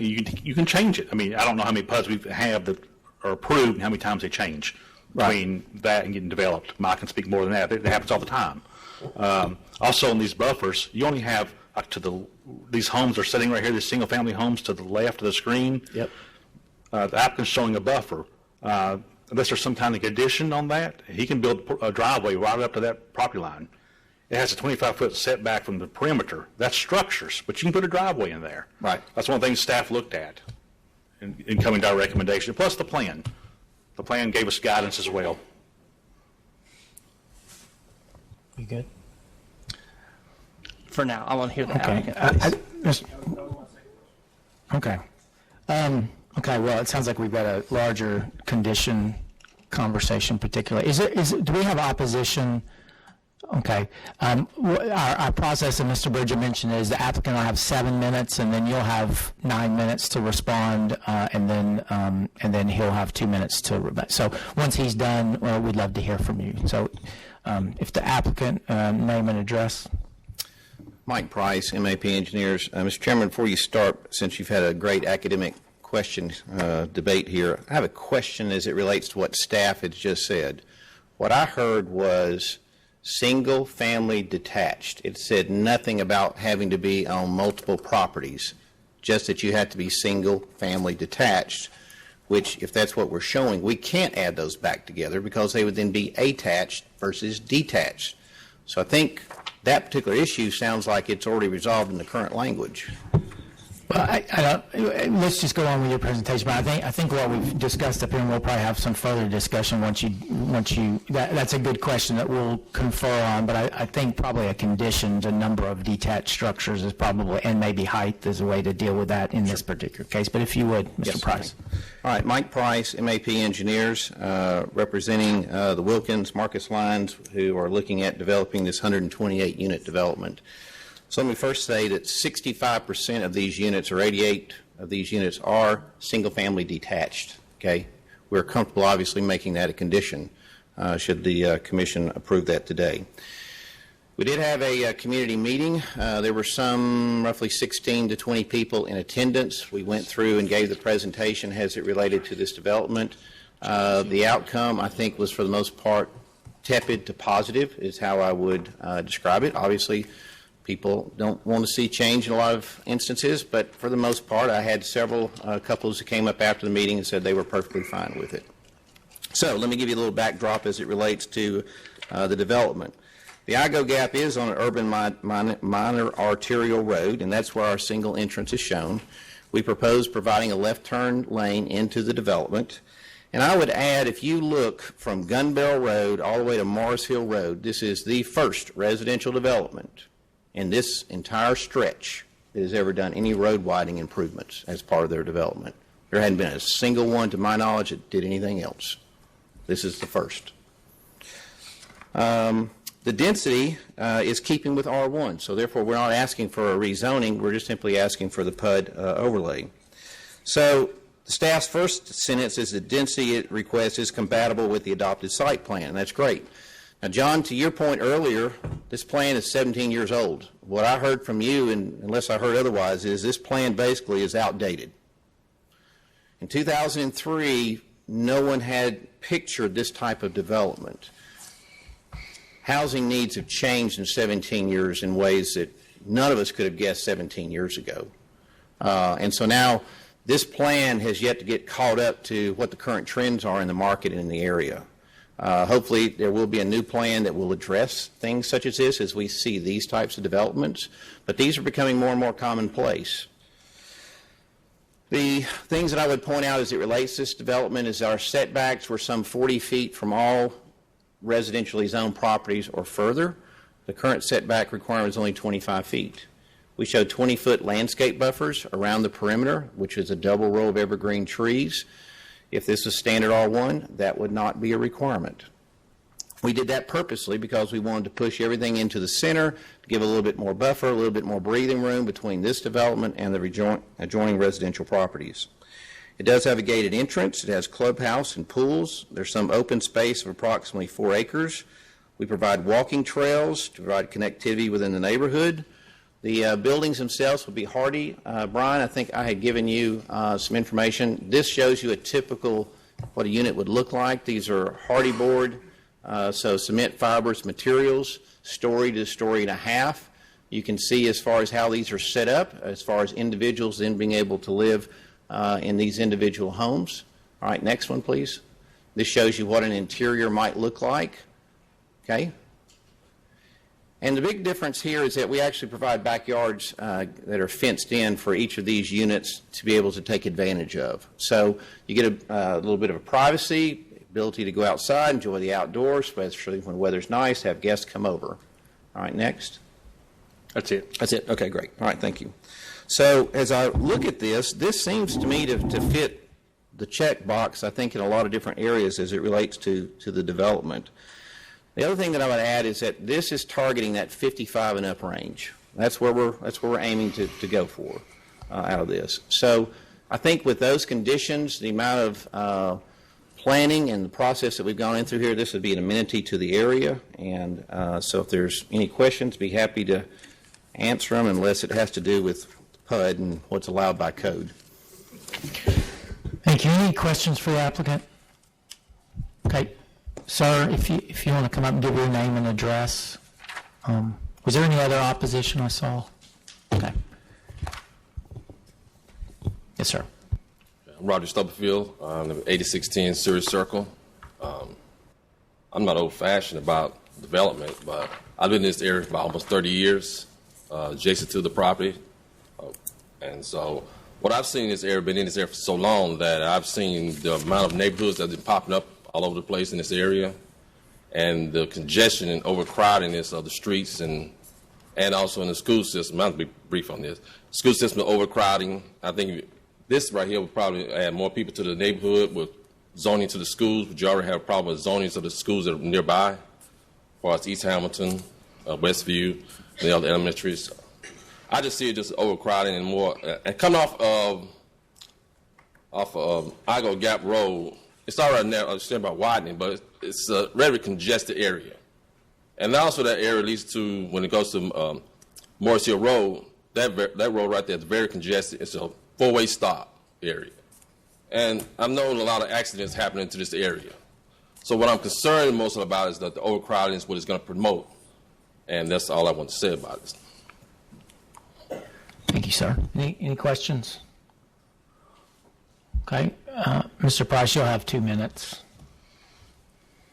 Okay. Thank you. So the good thing is the fact that we're targeting that 55 and up, we shouldn't be putting much stress on the schools as it relates to that.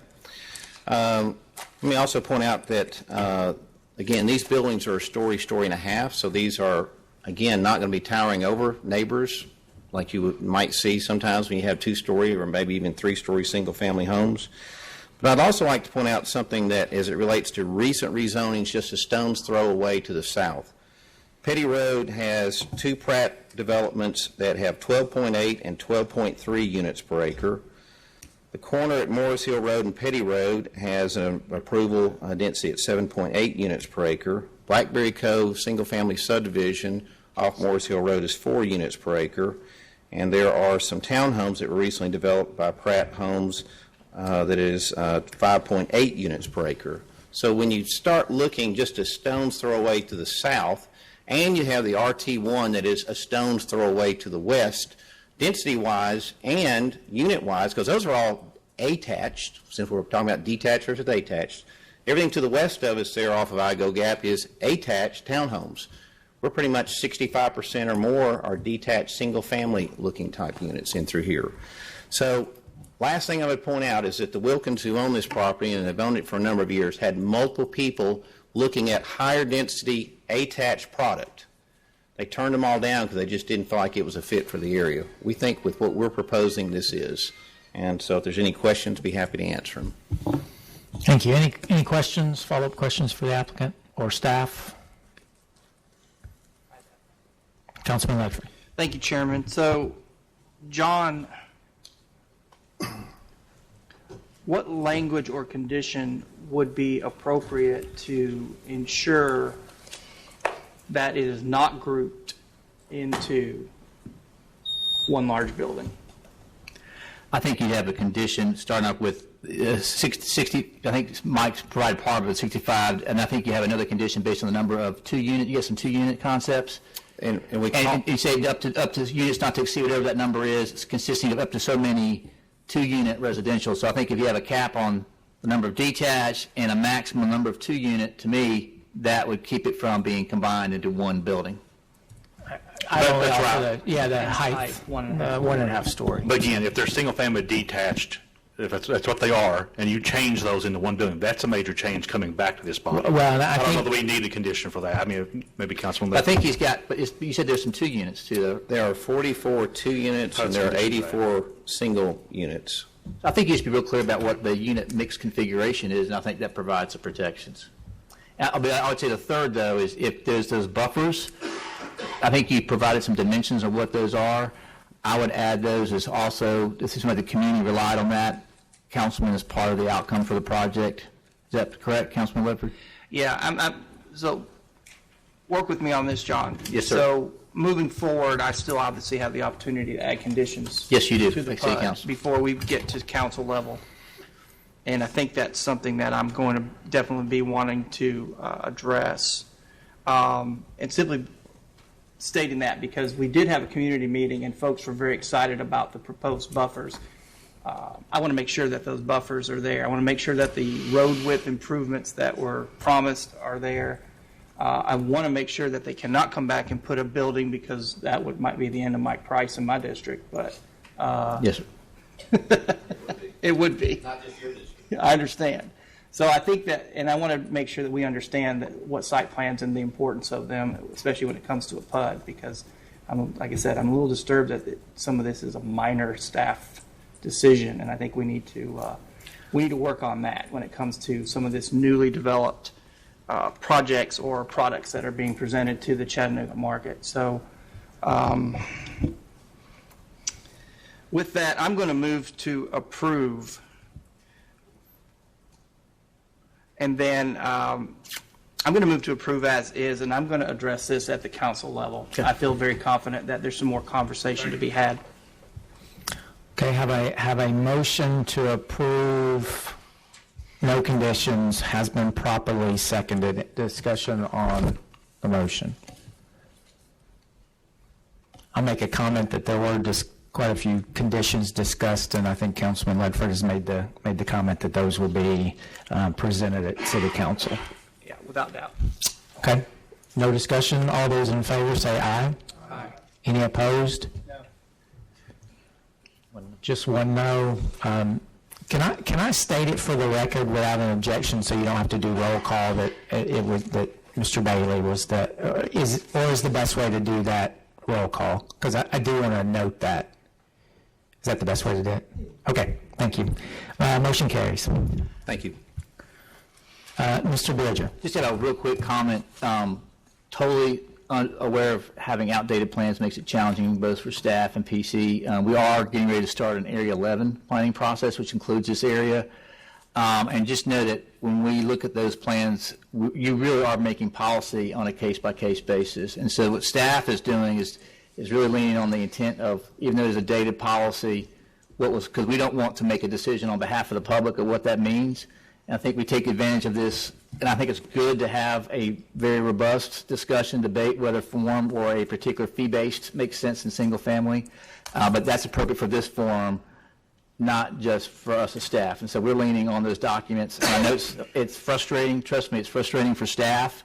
We are eagerly awaiting this to be updated, and just know that Area 11 is on its way to being produced as far as the start of the process. Yes. Thank you, Mr. Bridger. Okay. Our next item on the agenda is case 2020-0033. It's located at 4903 Everett Road. Special exceptions permit for a single-wide manufactured home in an A1 agricultural district. It has a staff recommendation to approve. Is there any opposition to this special permit?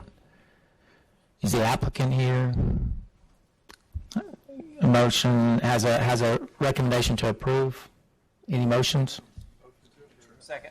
Okay. Have a motion to approve has been properly seconded. Any discussion on the motion? All those in favor say aye. Aye. Any opposed? Thank you. Next case is 2020-0034. It's located at 4247 Shallowford Road. It's to rezone from R1 residential zone and C2 convenience commercial zone to C2 convenience commercial zone abandonment. Hope I said that right. There's a staff recommendation to approve with condition. Is there any opposition to this case? Mr. Chairman, I do believe the applicant wishes to defer for 30 days. That may still be the case. Confirm. Move to defer 30 days. Second. Okay. Have a motion to defer for 30 days has been properly seconded. Councilman Ledford. Thank you, Mr. Chairman. Brian, I just had a quick question on the word zone abandonment. I'm just not used to seeing that. It's not abandonment. It's not, It's okay. not, I just missed that. It's not abandonment. Good. Thank you, because I wasn't, I didn't. That caused me yeah. Your heart start fluttering there a little bit? Just a little bit, yeah.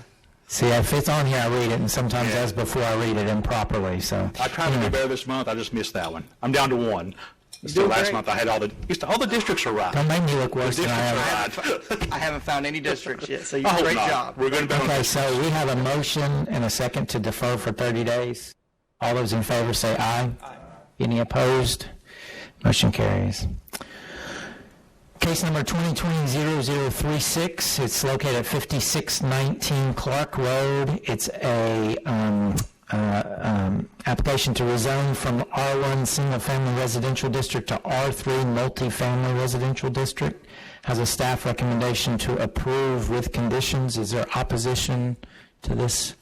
Okay.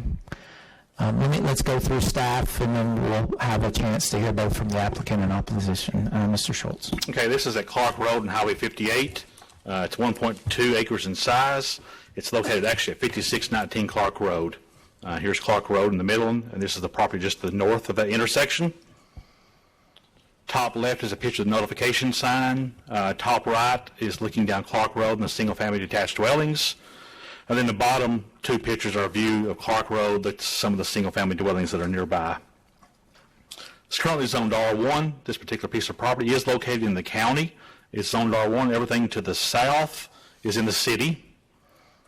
This property, this R3 and C2 to the south, was rezoned in 2019 from R1 and C2 to R3 and C2 with conditions. It had 6 conditions. I won't read through those conditions right now, but to the south, again, was rezoned from R1 and C2 to R3 and C2 with 6 conditions. Again, just a reminder what the R1 allows is single-family dwellings, schools, daycares, PUDs, and assisted living facilities. Looking at some of the land uses nearby, everything to the north of this property is single-family detached residential. To the west or left on the screen is residential and 2-family dwellings. To the south, again, right now it's proposed to be apartments, and in this corner of Clark and Highway 58 is proposed to be a convenience store. And just across the street, that location is a commercial establishment right now. Adjacent zoning, everything to the north of this side is zoned R1, to the south is R3, and further south is C2, and to the west there is R2A, which is, I think these are duplexes. This is a city limit line, just showing you where the city limits is, and compared to this property, this is the property right here. Again, everything to the south and the yellow is in the city of Chattanooga. There are no environmental features on this property in terms of steep slopes and floodplains. The applicant is requesting to rezone this one particular parcel from R1 to R3 as a proposed extension of the multifamily development to the south. So it's extending this R3 to the north. R3 allows single-family, 2-family, townhomes, and multifamily dwellings, short-term vacation rentals, and bed and breakfast units. There's no adopted land use plan for this particular area. We did use this Enterprise South sub-area study, which was done by TPO in 2016, which recommended there's an imbalance in projected employment growth and workforce housing opportunities in the study area, basically saying we support some types of higher density development, residential development in this general area. Staff recommends to approve this rezoning request with conditions. It is supported by the sub-area study of Enterprise South. It is compatible with adjacent land uses, and conditions are recommended to buffer the adjacent single-family residential uses to the north and provide connectivity to adjacent commercial uses to keep it consistent with the zoning case to the south. So staff recommends to approve subject to these 6 conditions, which were the same conditions that were placed on the property to the south. And those 6 conditions are a minimum 20-foot type A landscape buffer installed and maintained along the outer boundary of the R3 zone property, including Clark Road, except Highway 58, which shall have 8-foot wide standard street yard tree plantings. A 5-foot tall vinyl coated chain link fence shall be installed along the exterior boundary of the apartment development. All buildings shall be set back a minimum of 50 feet from all exterior boundaries which adjoin residential properties. Compactor and/or dumpster shall be located no closer than 100 feet to any adjoining residentially zoned property. Garbage pickup is limited between the hours of 8 a.m. and 7 p.m. Monday through Saturday. 2 vehicular entrances shall be provided for the R3 development, and 2 vehicular entrances shall be provided to the C2 zone property as generally depicted on the applicant's site plan, and a pedestrian connectivity pathway to be provided between the R3 and C2 properties. This is the site plan submitted with the request. Again, the rezoning area is this little portion here. On the previous site plan to the south, the number of units was 234. The new site plan shows the number of units 312. Therefore, the applicant is getting a net increase of 78 dwelling units. So staff recommends to approve the rezoning of this request with conditions. Okay, thank you, Brian. Any questions for staff? Okay, if the applicant will come forward and give a name and address, and then, ma'am, you'll have some time after Mr. Price. Thank you. Mike Price, MAP Engineers, representing Iron Horse Properties. So the request is to add this 1.2 acre tract here on Clark Road in order to achieve the development plan that you see here on the screen. Currently, that 1.2 acre tract is in the process of being annexed into the city of Chattanooga, and the hopes, which when this came before this body, we had mentioned was to eventually bring it in with the rest of the development. So this gives you the plan that is being looked at to achieve the 1.2 acres being added in.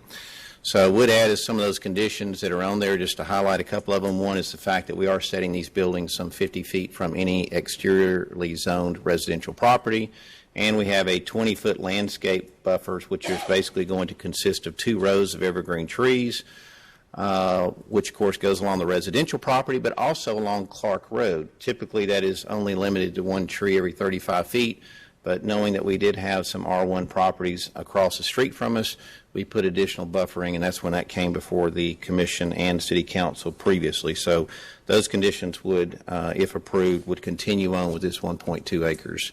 So I think it's fairly straightforward, and if there's any questions, I'll be happy to answer them at this point. Are there any questions for the applicant? Councilman Ledford. Thank you, Mr. Chairman.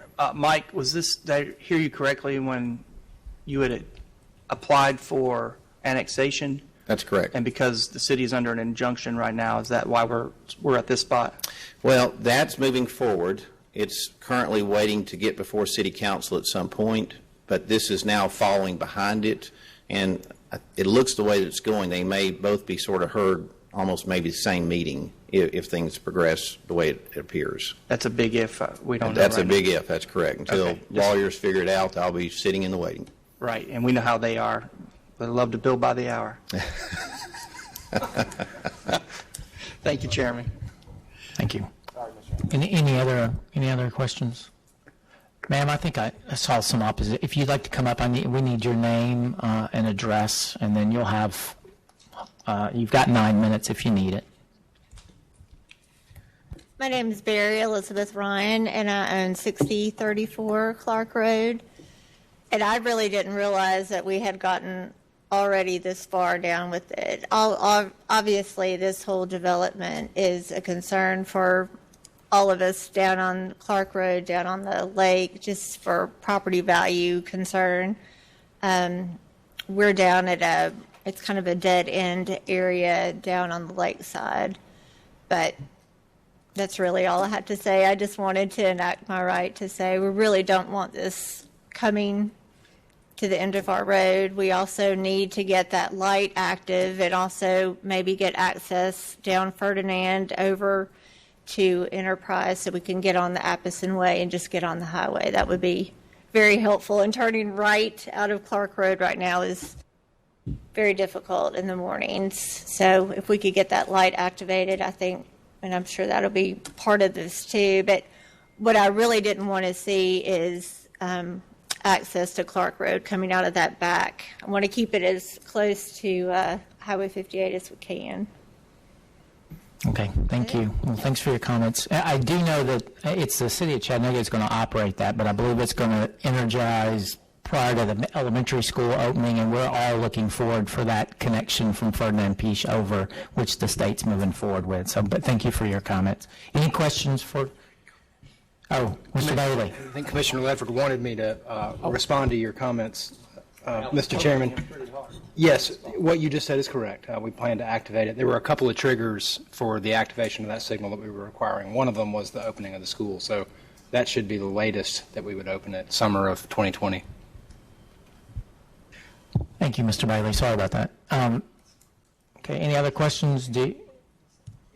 Price, you do have an opportunity to respond. Yeah, thank you. I would just add that, so the corner lot, somewhat unrelated but related, was purchased by Weigels. And so as part of their going through the land development process permitting, they're going to be required to do some road upgrades as it relates to turning movements there at Clark Road and Highway 58. So we have looked at addressing some of those traffic concerns through CDOT based upon the comments that they received. And, of course, when the apartments would come in, I'm sure that Mr. Bailey's group will give us more.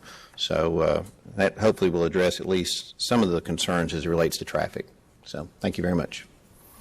Okay, any questions for applicant or staff? Okay. Is there a motion? Motion to approve. Second. Okay, I have a motion to approve with the conditions that staff read out.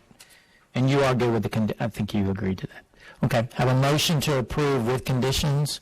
All those in favor say aye. Aye. Any opposed? Motion carries. Thank you.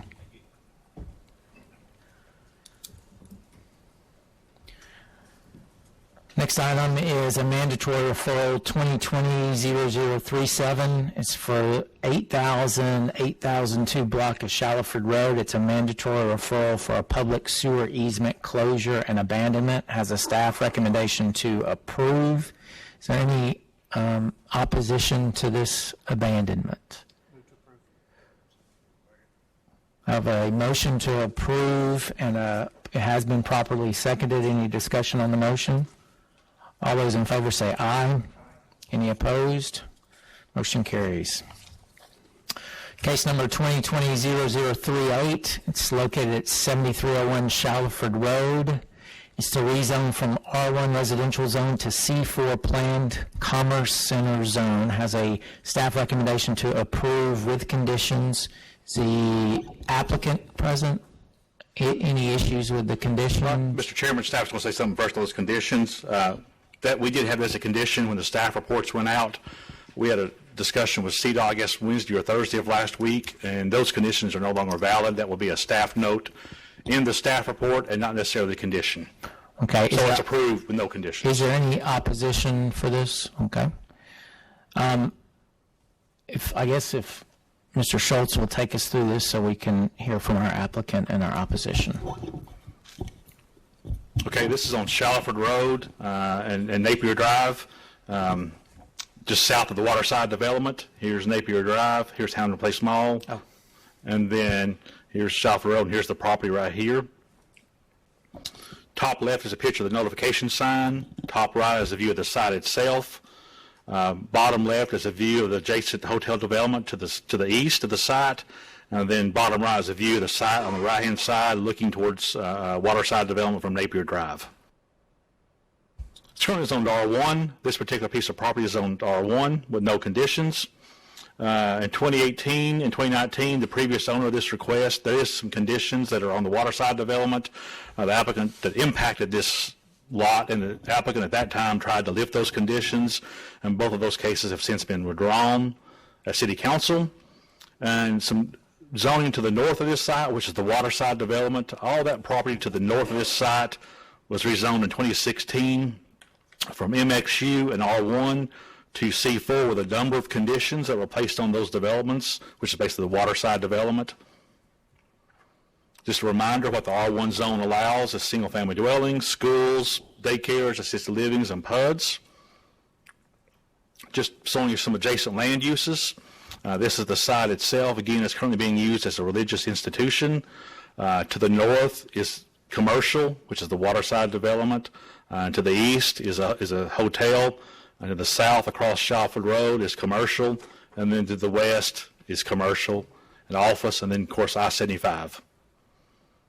Adjacent zoning to the north is C4 with conditions. To the east is MXU. And to the south is C2. and then to the west of this site, immediately to the west, is R4 and C5, and then further west across I-75 is C4 and C2.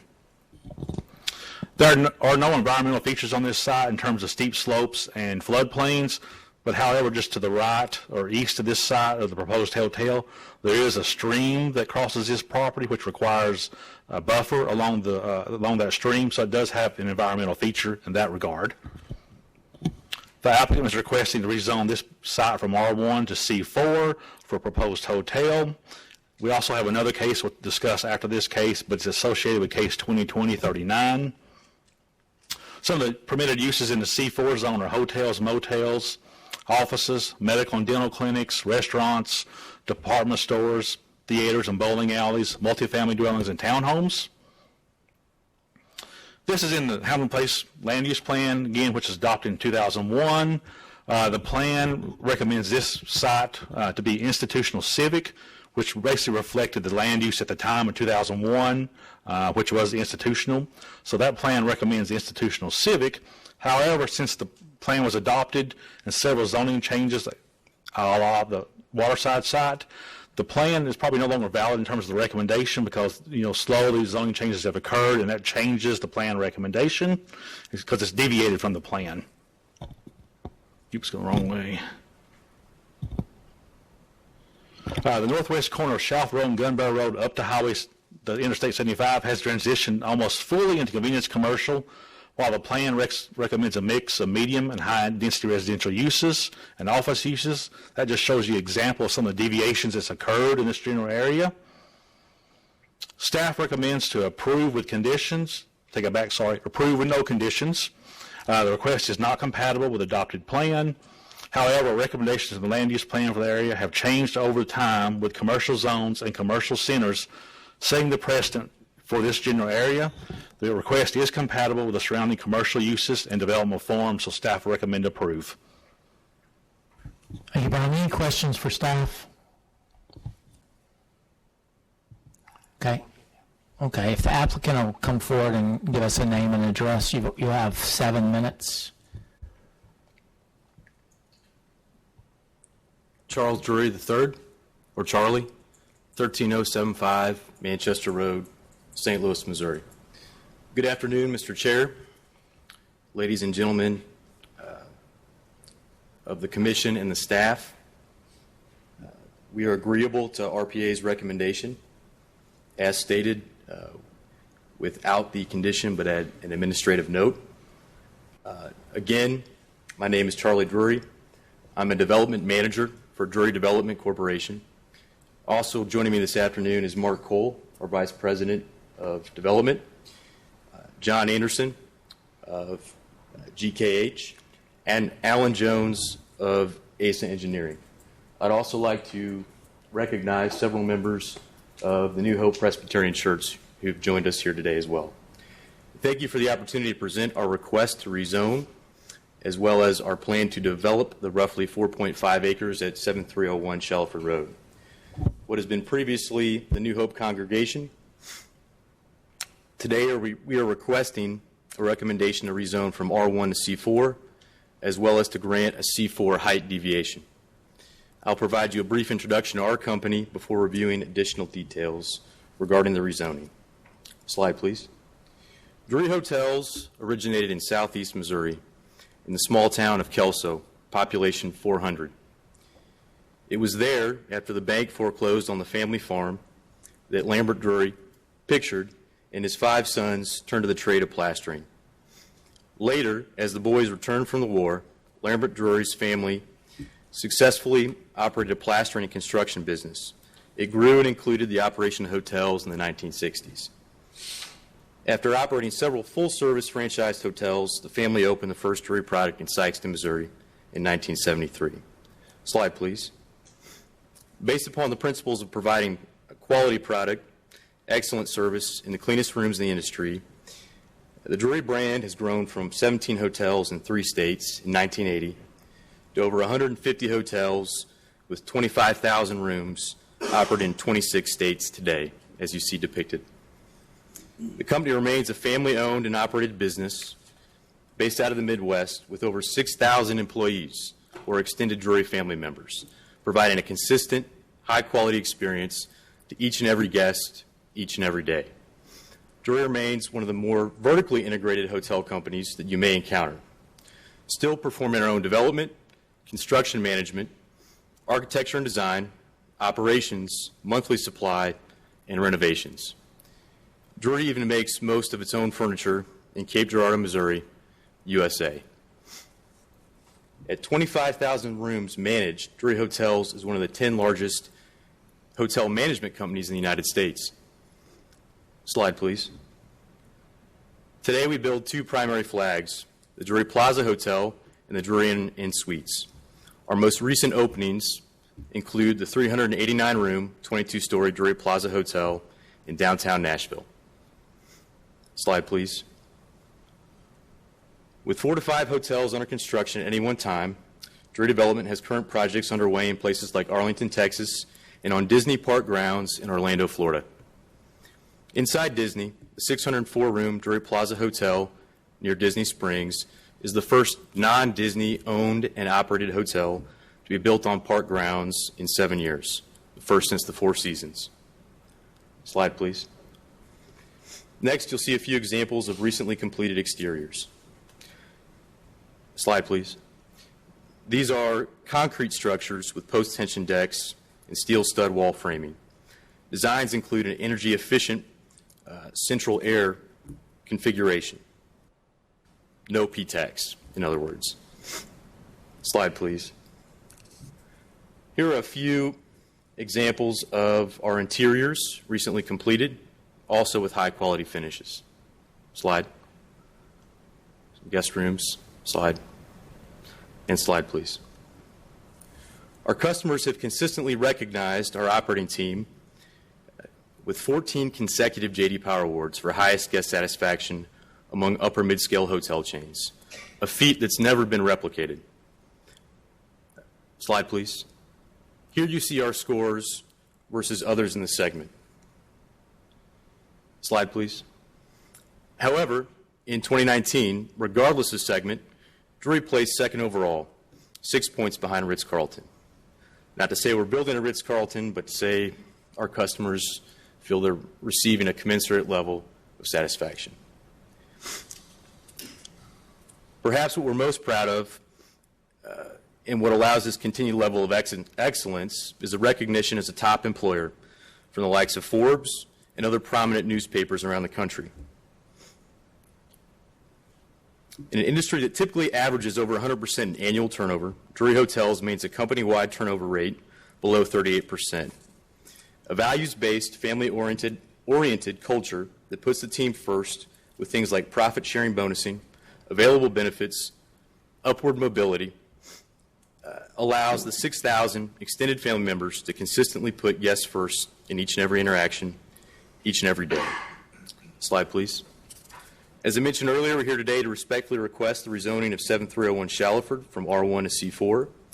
RPA and city staff have recommended the rezoning, as per the report, due to the commercial nature at the intersection and surrounding properties. We propose an 8-story, 210 to 217-room Drury Hotel along the frontage of Shallowford Road. Provide the design and feel desired in discussions with city staff members. We've also requested a special height deviation allowed in the C4 zone due to the hardship of the creek on the property constricting the parcel's frontage. We expect the hotel project to generate over $2 million in state and local tax revenue annually. Slide, please. Slide. These are some of our recent exteriors that would match what's intended for this site. And slide. So, in closing, unlike most development projects, this is not contingent upon financing or securing an anchor tenant. The site has been purchased and will be developed with existing cash flows and available lines of credit. We are the developer, the general contractor, the owner, and operator of the hotel upon completion. This long-term strategy is part of what has drawn us to Chattanooga, where we began looking nearly 50 years ago. We recognize the significant investment the city has made towards infrastructure in the community, and we like to invest in communities that invest in themselves. I'd like to emphasize that when approved by the city, the project is scheduled to commence construction in the third quarter of 2021 and open in the first quarter of 2023. We're excited to become long-term members of the Chattanooga community and appreciate your support. Thank you. Thank you. Any questions for the applicant? Okay. Okay. If you would just be available, you'll have a little bit for rebuttal. If I could have, name and address. Go ahead. Thank you. Mike Price, MAP Engineer, 7380 Applegate Lane. Let me first say we're not opposed to rezoning. What we are looking for, though, is a change as it relates to the proposed condition by staff. Has representing the Four Brothers for a number of different times over the years in rezoning of the waterside properties, there is a condition that states that Shalford Road and Napier Drive are the sole responsibility of the DeFore brothers. However, that never envisioned anything happening on this property. So just making sure that the scales are balanced in favor in terms of equally between the parties, we would ask that the condition be changed as follows. Approved subject to the following condition. Prior to any zoning approval, the developer shall reach an agreement with adjacent property owners in order to implement the required conditions for Napier and Shalford Drive as it relates to traffic improvements. We just think that that is something that needs to be worked out between the parties before it is approved at the city council level. And given that it will also probably require the zoning conditions in Waterside to be rezoned as well and come back through this body and ultimately to city council, and given the fact that I heard that the planned start date is third quarter of 2021, I think we've got time to get these things worked out. So I would ask that if you do approve it, that you approve it subject to that requirement versus the current language as presented. If there's any questions, I'll be happy to answer them. Okay. Any questions? Mr. Bailey. Mike, can you just repeat? I'm a very visual person. Can you repeat the condition you just read? Prior to any zoning approval, the developer shall reach an agreement with adjacent property owners in order to implement the required traffic improvement conditions for Napier and Shalford Drive. That's currently right now, as it relates to Waterside, once we hit a certain percentage of development, we're required to make those improvements.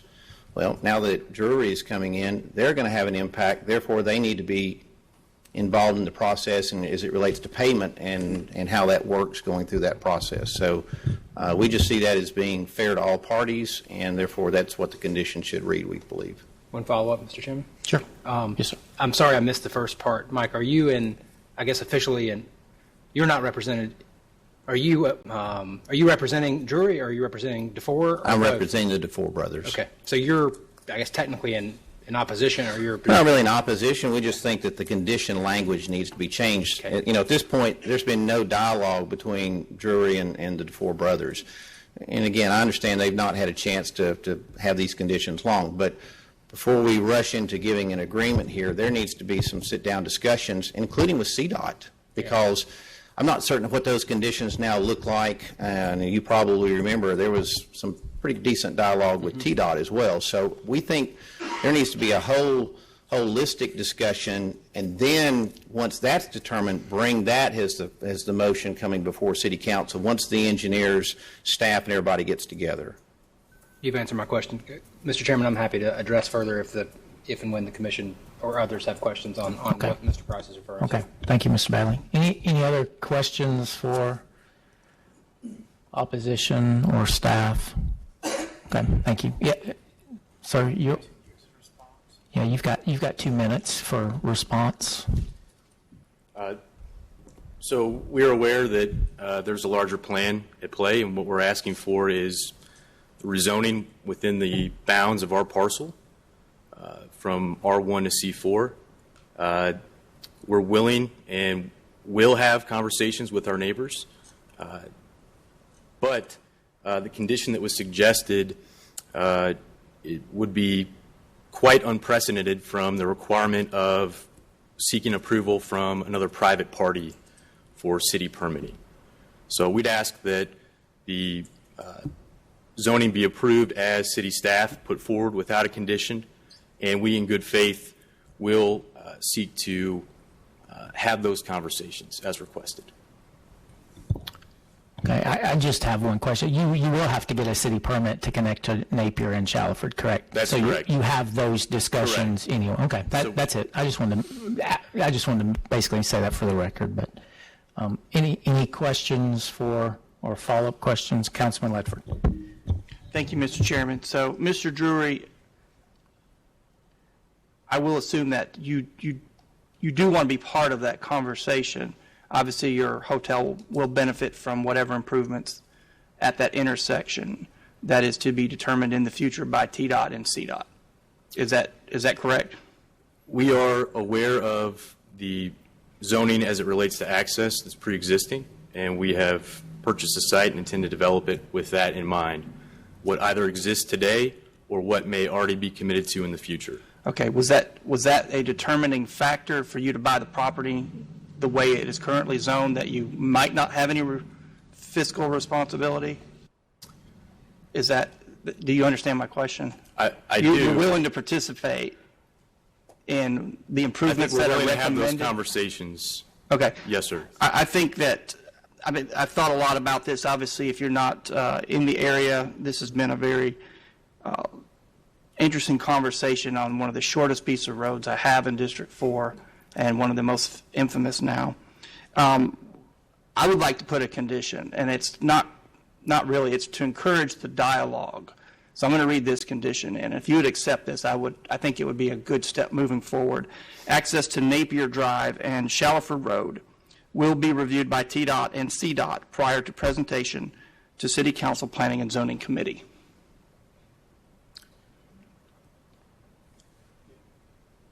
So,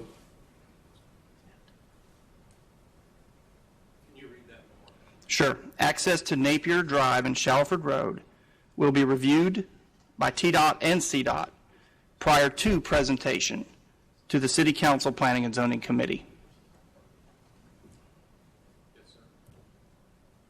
If you would accept that, sir, I think that would be a good faith, as you said, step forward and continuing the conversation, because this has been a very interesting conversation. It's been at length. It does have some adverse effects, and I really would like for you to talk to the other adjacent property owners. So with that, I will move to approve with that condition.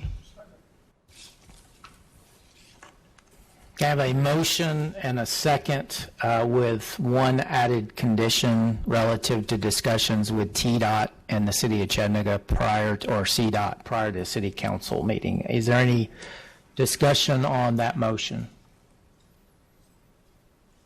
Okay. Seeing none, all in favor say aye. Aye. Any opposed? Motion carries. And I think you've got that. Deviation question, that's height. Okay. Oh. I was only going to say, I'm sure you're aware of City Council meeting. It's on that sheet of paper before. So let's move on to the next item as I catch my place, which is the same property, same project. It's case 2020-39, 7301 Shallowford Road. It's a deviation to maximum building height in the C4 Plan Commerce Center zone to permit an 8-story or 90-foot hotel. There's a staff recommendation to approve. I'm assuming there's not any opposition. Okay, well, you can speak if you want opposition on each case. If you could, Brian, it's the same site. The C4 zone was amended year ago, 2 years ago perhaps, to allow the C4 zone specifically at this deviation that comes from the Planning Commission, and on the screen are the requirements of that. It's not applicable to any proposed building within 500 feet of any residentially zoned or used property. That doesn't apply in this case. The maximum permitted height is 7 stories or 70 feet. Again, the reviewing body is the Planning Commission. And you have to show a site plan that meets the 4 bullets, which is setbacks, proposed building height and stories, including feet, distance from proposed buildings to existing buildings, and height of adjacent buildings and land use. That's been provided by the applicant. I'll go through this real quick. The site is in the middle here. To the east, that's 94 feet from this building to that hotel. That hotel is 203, sorry, take it back. It's 203 feet to that building. It's 94 feet tall. To the west, it's 147 feet from the building to that existing building, and that building is 36 foot tall. Just a little further north, it is 255 feet from the proposed building to this existing building, and those buildings are 14.3 and 13.8 feet tall. And then to the north, this is the REI. It's about 441 feet from the proposed hotel, and that building is 34 feet in height. Just showing you examples. This is the site itself. Water side's just to your left, and to the north is that existing hotel that's over 93 foot tall. Another view looking from the hotel to the proposed hotel here. This again, 93 foot tall. Water side REI is right through here. This is a view looking on Shalford Road toward I-75. This is the site right here. And you can see across the street on Shalford, these are all one-story buildings. Just another view looking north. I-75 is to the top left, and then this is the hotel to the right, and this is the proposed site here. There's another view looking from Hamilton Place Mall Boulevard to the site that sits here, and you can see to the right that proposed hotel that's again 93 foot tall. Here's a view of the site looking from Napier Drive, and again in the background you can see the adjacent hotel and its height. This is another view. The site's just to the right. Again, there's that building to the left, it's 147 feet away from the proposed hotel, and that's 36 feet in height. Going further down Napier Drive, this is the one-story building that sits here. They're 14 and 13 foot tall, but they're 255 feet away from the proposed hotel. Here's REI to the back. It's 34 feet tall, and it's 441 feet from the proposed hotel. Again, here's the hotel to the east of the proposed site. It's about 203 feet to this hotel, and this hotel is about 94 feet tall. We look at specific questions when looking at the deviation. Are there physical conditions on the property such as steep slopes, floodplains, drainage, small or irregular shaped lots, and easements which make compliance with the requirement of the height requirement being difficult or impossible? In this case, there is a protected stream to the right or to the east of the site. It makes it difficult for compliance with the setbacks. The setback in the C4 is 2.5 stories to 35 feet, but you can go higher. For every 1 foot you step back from the setback line, you can go up 1 foot. This case, they cannot meet that because of the drainage easement or a stream buffer to the right or east of the property. Here's a site plan showing you that stream, and there's a buffer provided or required along that stream. The deviation will not significantly impact adjacent property owners. This proposed building location is over 1,000 feet from any nearest residential structure, and will have no impact on affecting the public health, safety, and welfare. And then the last question is the deviation compatible with the character and of the area where the proposed building and the size and location of the buildings in the vicinity? Immediately to the east of the subject property is an 8-story, 90-foot tall hotel that's already existing. Similar size structures are also been proposed or developed within the vicinity of the subject property. So staff recommends to approve the maximum building height of 7 stories and 70 feet. The applicant requests to go taller than that. They can go to, basically the Board of Appeals determined that, yes, once you receive this deviation from the setback line of 25 foot, you can step back 1 foot and go up 1 foot in height as long as you get this deviation. So the applicant's asking for 8 stories or 90 feet, but in order to do that, they have to get this deviation first to get the 70 foot and 7 stories, and then they'll step it back, which is shown on their site plan. So staff recommends to approve the maximum deviation. Okay, thank you, Brian. Councilman Ledford. Oh, Brian, I was just going to say, when we're doing the aerial shots of that area, can we get an updated image? Because all the street level shots I've noticed are up to date with all the buildings, but when we do a bird's eye view, if John will get us a drone, we can get you one. Is that all we need? No, I tried these. This one here, this map here comes off Bing Maps. It's not very clear sometimes. So this map comes off Google. Yeah, I think it makes a difference though when people are looking at it and they look down and they see that, that is not what it looks like today. Right. Yeah, that's why I tried to show this one in here. Give you an example. This is pretty much present today off Bing Maps, but it doesn't give you the clarity of the Google Street Maps. Thank you. Just a side note. Appreciate it. Thank you. Any other questions for staff? You've got some. Do you want to hear opposition first, and I can add your minutes, or do you want to talk about the deviation? Yes. Okay. Yes, sir.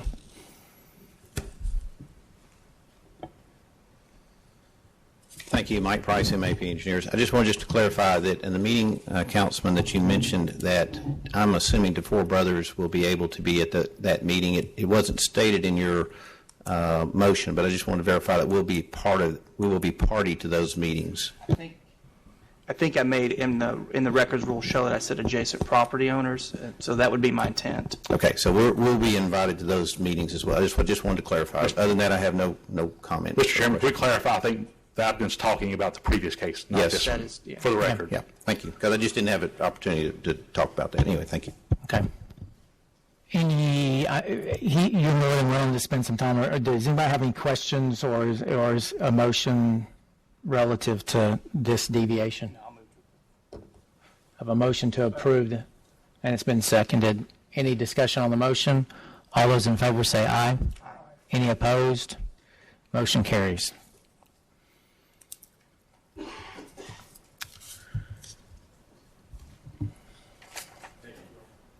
Okay. Next item on the agenda is case 2020-0040.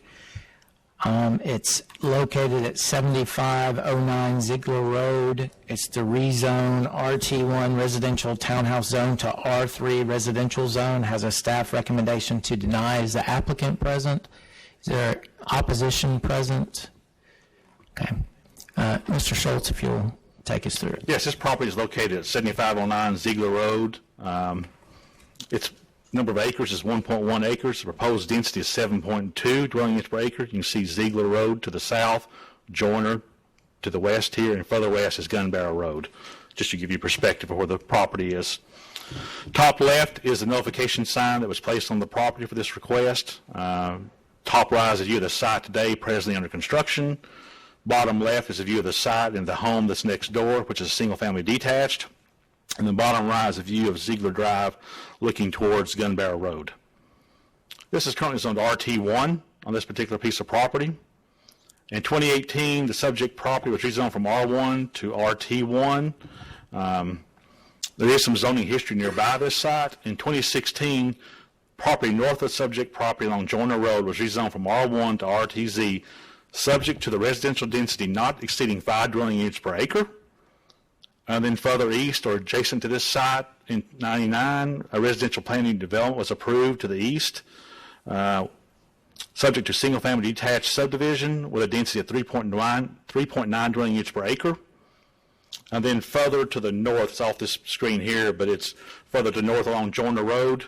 In 2004, a residential planning development was approved to the north of the subject property along Joyner Road with a density of 5.9 dwelling units per acre. This is the site plan to give you sort of an illustration of what the request is. It's currently zoned RT1. It allows single-family dwellings, townhomes. It also has a 25-foot setback around the perimeter of the RT1 zone. It states this setback may be reduced if the RT1 zone abuts RZ1, RTZ, R3, R4, or O1, or any commercial industrial use. Well, in this case, the exterior boundary abuts R1, so there is no exception to reduce that setback. The applicant on the site plan is showing 12-foot side setback instead of the 25. There are options to go to the Board of Appeals to seek a variance to that setback requirement. Look at the adjacent land uses. To the east is single-family detached residential. To the north is single-family detached. To the west is commercial and office. Southwest is office, and then to the south is residential. Just looking at adjacent zoning, to the north is RTZ. Again, that had a condition of 5 dwelling units per acre. To the east, that was not rezoned, but that was a special exception for a PUD. That had a density limitation of 3.9 dwelling units per acre.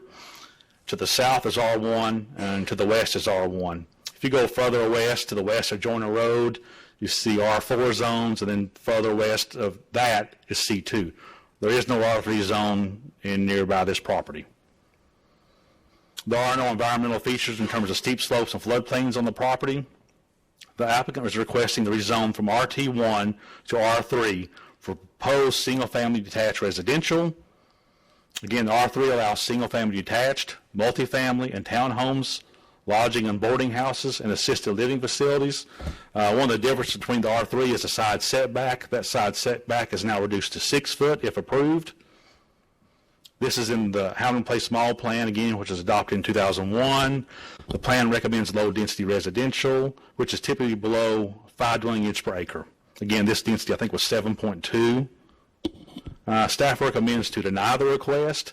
The proposed density is 7.2 dwelling units per acre. In the request, it's not compatible with adopted land use plan. Adjacent or surrounding development form, it's not compatible with that. The average density of the units nearby is 2.7 dwelling units per acre.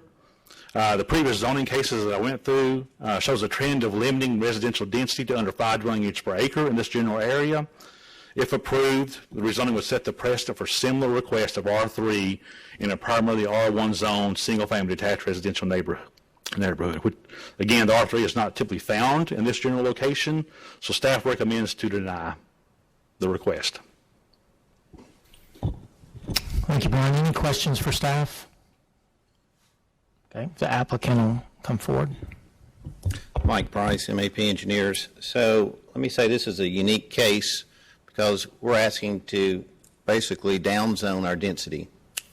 Staff has pointed out the fact that the density in this area is somewhere around 5 units per acre, and currently this site is approved for 10.9.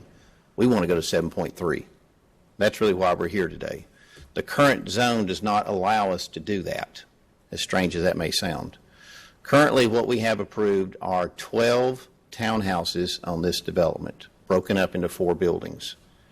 We want to look at going 8 single-family buildings, but I can't do that in the current zone. So I started looking at my other options. So I said, well, maybe I can do an RTZ, but RTZ has a 35-foot frontage requirement. But it allows me to go down on my side setback to 10 feet. But I can't meet my front setback requirement. If you're R1, it's only a 5-foot side setback requirement and no landscape buffer. So the only one that came available that would work is an R3, which staff's correct, it is a 6-foot side setback, but I would also add that there's a 10-foot landscape buffer, so by de facto, it's basically a 10-foot buffer, which our current plan shows a 10-foot buffer. So when you boil it all down, at the end of the day, this request is for one reason only. We want to drop the density from 10.9 to 7.3. We want to go single family versus townhouses in terms of what we build. But the current zones that I have as an option to me, there's none available except R3. Now, there's a lot of inconsistencies when you look at the RT1, the RTZ, and R3. For instance, if this was if this is R3 anywhere else next to residential, and again, we're not proposing to do that, you can build a 3-story building 10 feet off your neighbor's property line. There's inconsistencies in zoning that need to get fixed, is bottom line is what we're seeing. I understand staff's working on that. Unfortunately, that mechanism is not available to us today except to go R3. Now, if we're successful and we get this rezoned, once we get it built, we'll downzone it back to RT1 or RTZ or R1, whatever, once we see whatever the staff comes back with. So our intent's not to leave an R3 and be out of the, a duck out of place, but I need that availability to make that zone work so I can get those single-family homes in there. So that's really the reason that we're here today is I really had no other options, and I don't want these words to be used against me, but our chances of going to the variance board and being successful there, I think, are slim and none. So we felt that the best route to go was to look at rezoning the property and then making a commitment that we'll take it back to whatever appropriate zone once it's built. And so if there's any questions, I'll be happy to answer them. Mr. Chairman, I'm going to clarify. Can staff clarify one thing? I believe I could be wrong on the setback in the R1, it's 10 foot. It's 5 foot if you're building new streets. If you're platting a new property, it's 5 feet. And new streets. Well, okay. So, to your point, yes. Okay, to your point, yes, 10 feet. Y'all have passed by that as an option, so but yeah, good comment. Any other questions for applicant? Yeah, let me go. Thank Question? You. Yeah, thank you, Mr. Chairman. Big day for District 4. I'm tired, and I'm sure you are too. Yeah. Mike, originally this project was 12 units, and we had a large community meeting. I'm glad to see, honestly, that it has changed to 8 single family. I think it's more appropriate. I do not like your R3 idea, but I understand it achieves a much better end product. Brian and John, I don't know how we put language in there to downzone, but I think I would like to carry that with me onto council. I'll handle that. But I'm going to add one condition on this to ensure that that's the product that we get. And you ready, Brian? And that is the condition of construction of 8 single-family detached homes only. And I could even add 1.5 story if you like, Councilman, because we don't have any And intention. limited to 1.5 stories. Or less. Or less. Thank you, Commissioner. Harmony. Harmony. We're going to start a band. If you're okay with that condition, Mike, I see where you're going. I think it's a better product for the neighborhood. I know I've talked to the neighbors around there. I don't want to hold this up, waiting on any other options. I think it's the wise choice, but we'll talk further when we get down the road about taking that back somewhere to where it's more appropriate. Thank you. All right, I make that. Well, you want to hear it? Let's hear from opposition. Yeah, Mr. Farmer. Just curious, would HPR work there, John? I believe that's what he's doing, because these are not, I hate to use the word, these simple lots. Again, these are 8 structures on We one still lot. need the right zone to allow multi-units. Which is R3. Which is R3. Just for You the couldn't do record, we plan on making these 8 lots. Okay, good. That's fine. I just wondered if it would work. But so the answer is no. Yeah. Okay, ma'am, if you want to come forward, or not. I mean, maybe we've answered. I just wanted to give you an opportunity. You have. I'm very happy with. Can we get your name and address? Oh, I'm sorry. I'm Babs Ragsdale, the property owner of the 3rd house down, and my mother lives there. I got you. So anyway, but I was just coming by here because I work in this building, and then when I saw it say deny, I thought I like the 8 unit better than Oh, the good. 12. Okay. Yes. So, and they've been very nice neighbors. They did come to my mother's house and address a water problem Okay. and all that. So, Great. yes, I Thank- love the conditions. That Thank you was so great. much. Thank you, Councilman, ma'am. if We you- try hard. That's my motion with the condition. Okay, have a motion and condition to approve. Any discussion on the motion? Mr. Bailey. Just a question. Mr. Price does this very well, and said he didn't want it to be held against him, but I'm going to request an education session on this issue of the Planning Commission being used as a proxy for variances, because I think in concept, I appreciate the fact that we're easy to work with. I think that's why you're here, but I think that maybe it should be flipped around. It should be easier to get a variance from variance board than it is to just redo zoning. So rather than ask for Mike to comment on that, seems to be what I do every month is ask for more education from staff. So I'll just request that we get some education. Maybe it's just state of the zoning board, state of planning Yeah, commission. we can do that. We can put something together. I don't know when. It'll be like what things the variance board's looking at when granting variances that's set up through state law, in the zoning code, and what type of variances you as a planning commission have. That'd be something we'll be glad to put together. I think the short answer is there's been some case law, and unfortunately, as a result of some recent case law in Tennessee, Board of Zoning Appeals have had to really tighten up their approach to what constitutes. It's coming to the county, just hasn't gotten there yet. But that's part of the reason. There's been some case law that's caused a lot of ripples, and so we can certainly I think to Brian's point, and give you a quick brief. Maybe you have Phil try to keep him short since he's charging by the minute. But essentially it's case law that's caused practice to start changing. Well, I wouldn't disagree, other than I think everybody's made the point. The more options we have for appropriate zones for what is the best option for, instead of upzoning and downzoning, and so I would agree with that. We do have a motion to approve with the one condition, has been seconded. All those in favor say aye. Aye. Any opposed? Motion carries. Thank you. Next item is government mandatory referrals. Case MR 2020-0035. It's for the city of Chattanooga. It's located at 1785 Reggie White Boulevard. It's a mandatory referral for a lease agreement. Has a staff recommendation to approve. I see Ms. Hart in the room. Is there any opposition to this lease agreement? Have a motion to approve has been properly seconded. Any discussion on the motion? All those in favor say aye. Any opposed? Motion carries. Amendments and resolutions, we took up the Area 3 at the beginning of the meeting. The next one is a resolution to amend the Hamilton County subdivision regulations to establish a pre-submittal requirement for major subdivisions. It was deferred. I could let staff, I'd like to make a comment, but let me let staff make a comment if need be, and then I'll Yeah, add this on. was deferred from, I guess, 2 months ago, where we were trying to set up. Right now, in the county, a pre-submittal meeting is optional. For major plats, it's optional. We're trying to make that required, because what's happening, we're getting plats that are being submitted with lacking detailed information, or we have some questions in terms of, from Todd's group or RPA, of things that are not correct.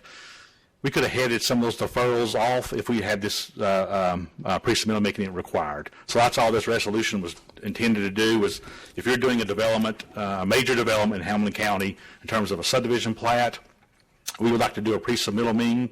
You come in, tell us about your proposed project. You can have a sketch plan if you want to, and just show us that, and we can give you feedback. Hey, you may want to talk to this department or that department, or you're going to have issues with this potential drainage or this potential road entrance.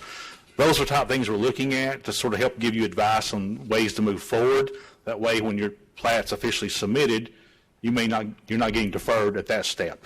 So we're trying to make that required. Right now, again, it's optional. And that was the intent behind the proposed amendment. I know there was some discussion. I wasn't here before. Let me offer a few, a little bit of information, because I do want to explain a little bit of the differences. Brian mentioned my staff. Well, if you develop in unincorporated Hamilton County, you deal with a lot more people than just my staff.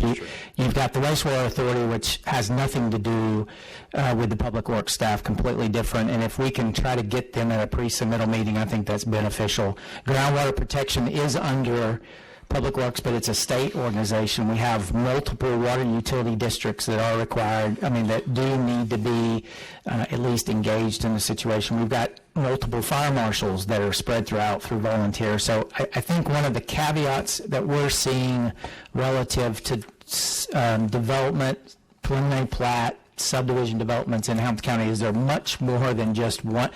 For years, we had one person, but the problem with one person was that they missed things that were under different departments. Our FEMA is under building inspection, it's not under engineering, so that's a complete different department. So we offered this as a way to really sit down. I would agree with some of the comments. I think I heard that you don't create a requirement to try to pick up 20 or 30% or 15% of the issues, but the reason to do this would be that we are spending a tremendous amount of time trying to coordinate people for reviews, and that's nobody's fault but ours, other than there are a lot of people we have to coordinate with that don't answer to necessarily the fire marshals, and the water utility districts are completely separate. So this was a plan to try to get some meaningful dialogue on the front end with all pertinent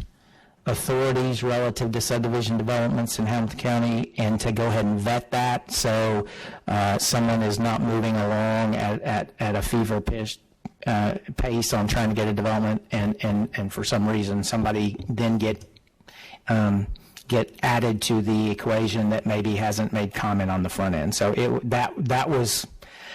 that was just a good way for us to get everybody in the room and try to get as many questions answered as we could on the front end, so we don't waste time or spend additional funds. So I would recommend that we move forward. It does go to County Commission, so we can have some additional conversations. But I don't think it doesn't. Oh, good. It stops here. But I don't think I can make a motion. Okay, have a motion to approve and second. Any discussion on the motion? Yes, sir. Mr. Payne. What you just said is, if you, I guess my understanding, since it's a volunteer, we do it now, right? Sometimes you do it. I do it. Yeah, and I would only answer that I think I wouldn't disagree you're doing it. I think what's unfair to you is a lot of times those questions on the front end are directed towards a few people and maybe not the entire. And so the concern on my end would be you would get some information from one or two that hadn't reviewed collectively, because we have so many different types of jurisdictional authorities. Right. And so that would be my comment, is that we do it now. You can call a number of people and have those conversations on the front end, but the most efficient way to do it is with other individuals that are in that room that do have that authority. Mr. Payne, I can give you one example of that. It's in the subregs, it states fire hydrants are spaced 1,000 feet apart. Some fire jurisdictions are taking that's 500 feet apart. Well, going by the subreg, it's 1,000. Once we get to the very end, fire marshal's coming out and catching you. Yeah, well, I guess my point in this is saying, if we do it now and we're having this mix, if we pass this, does that mandate that whoever, does that make, I mean, what force does this make someone else come sit in this room? Or are we just codifying something that there is no weight behind it anyway? No, you'll have to do that mandatory. I know I'll have to do it. Everybody doing a major subdivision in Hamilton County. What I'm saying, well, does that make the fire marshals be there? Well, Todd, we'll have to work on that. Well, let me say this, and that's a terrific question and a terrific point. I think some of the we have an individual that's under Hamilton County government that does coordinate with those fire chiefs. They also coordinate with the water utilities relative to distance, and they're under Homeland Emergency Management, Homeland Security, so they're engaged.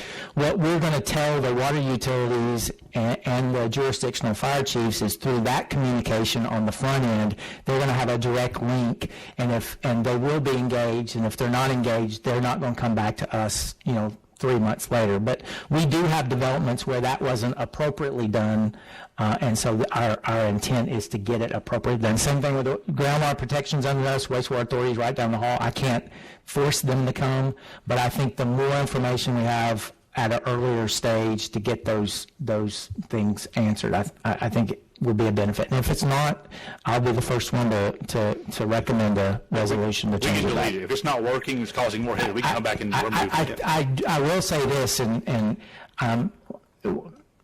I think, to be fair to everybody's time and efficiency, and for y'all to be able to get what you pay for, both with your design professionals and the continued stuff moving forward, I think it will be a benefit. Yeah. Just for the record, I wasn't talking about fire marshals in particular. Oh, no, exactly. And I was using that because what you said, so I'm using that as anybody, but I'm just saying. Yeah, I know. Yeah. We understand. That's a fair point. My comment would be that the sooner we know about it, and we can, and you know who you need decisions from, then I think it can be coordinated than at the last minute where you're trying to make changes. Would be my comment. But thanks for that. That is a great question. Did I have a motion? Did it pass? We haven't voted. I have a motion and a second to approve. Any more questions? All those in favor say aye. Any opposed? Thank you. Mr. Farmer. So we had two cases today. I think they were in back-to-back where the applicant, and I got to church with one of the applicants, so he was telling me this yesterday too, that he put in his application, and he was really surprised when I asked him yesterday morning in church what the staff recommendation was. He said, I didn't hear anything back. So I guess I'm just maybe wondering out loud, what's the process when somebody puts a application in that they hear something back from us? We mail the packet to you guys 2 weeks or 2 Thursdays before the Planning Commission meeting. The next day, we mail the staff report to each of the applicants. Now, if he's not the applicant, it goes to the applicant. If he's the property owner, he doesn't get it. We're taking steps to move forward with that because what's happening, we get a lot of people who, like Mike, Mr. Price in the back, he represents the applicant. So all the information goes to the applicant. Mike never gets that from us unless he calls and asks. I would just offer, I'm pretty sure we had two applicants back to back. It's on our website too. Our staff rec's on the website a week before. But they do get a letter. Can't control the mail. I don't know when this gets delivered to them, but we do mail letters to the applicant Well, 13 days before. Thank you for that Yeah, answer. 13 days. Thank you for that answer. I would just say, I mean, we had two applicants back to back that said they didn't get it, and I kind of shrugged my shoulders at the whole website thing. I do every time somebody says that, but I mean, can we just maybe pay attention and make sure that they know how to find this information? I just think it makes for a better process. Thank you. It's on our applications. We're basically spells it all out for them. Okay. Do you know what? Can I ask which cases those were? I can double check. Those were the two, it was Terry Wall's case and then the Ox Highway case right before that. Okay. Okay, I think we're in public comments and non-agenda items. Anybody? I will mention, and I'm going to look at Brian, we'll now that we've instituted this mandatory pre-submittal, we'll start working on dates to make sure y'all or all of our development professionals are well aware of that prior to, so that look to us, and if that is miscommunicated, you can call me directly. That might be good for the record. This starts effective today. It's past today. So the next coming. We'll have a rollout. I mean, it's effective today, but we'll have to figure out. We'll get with Todd. Yeah,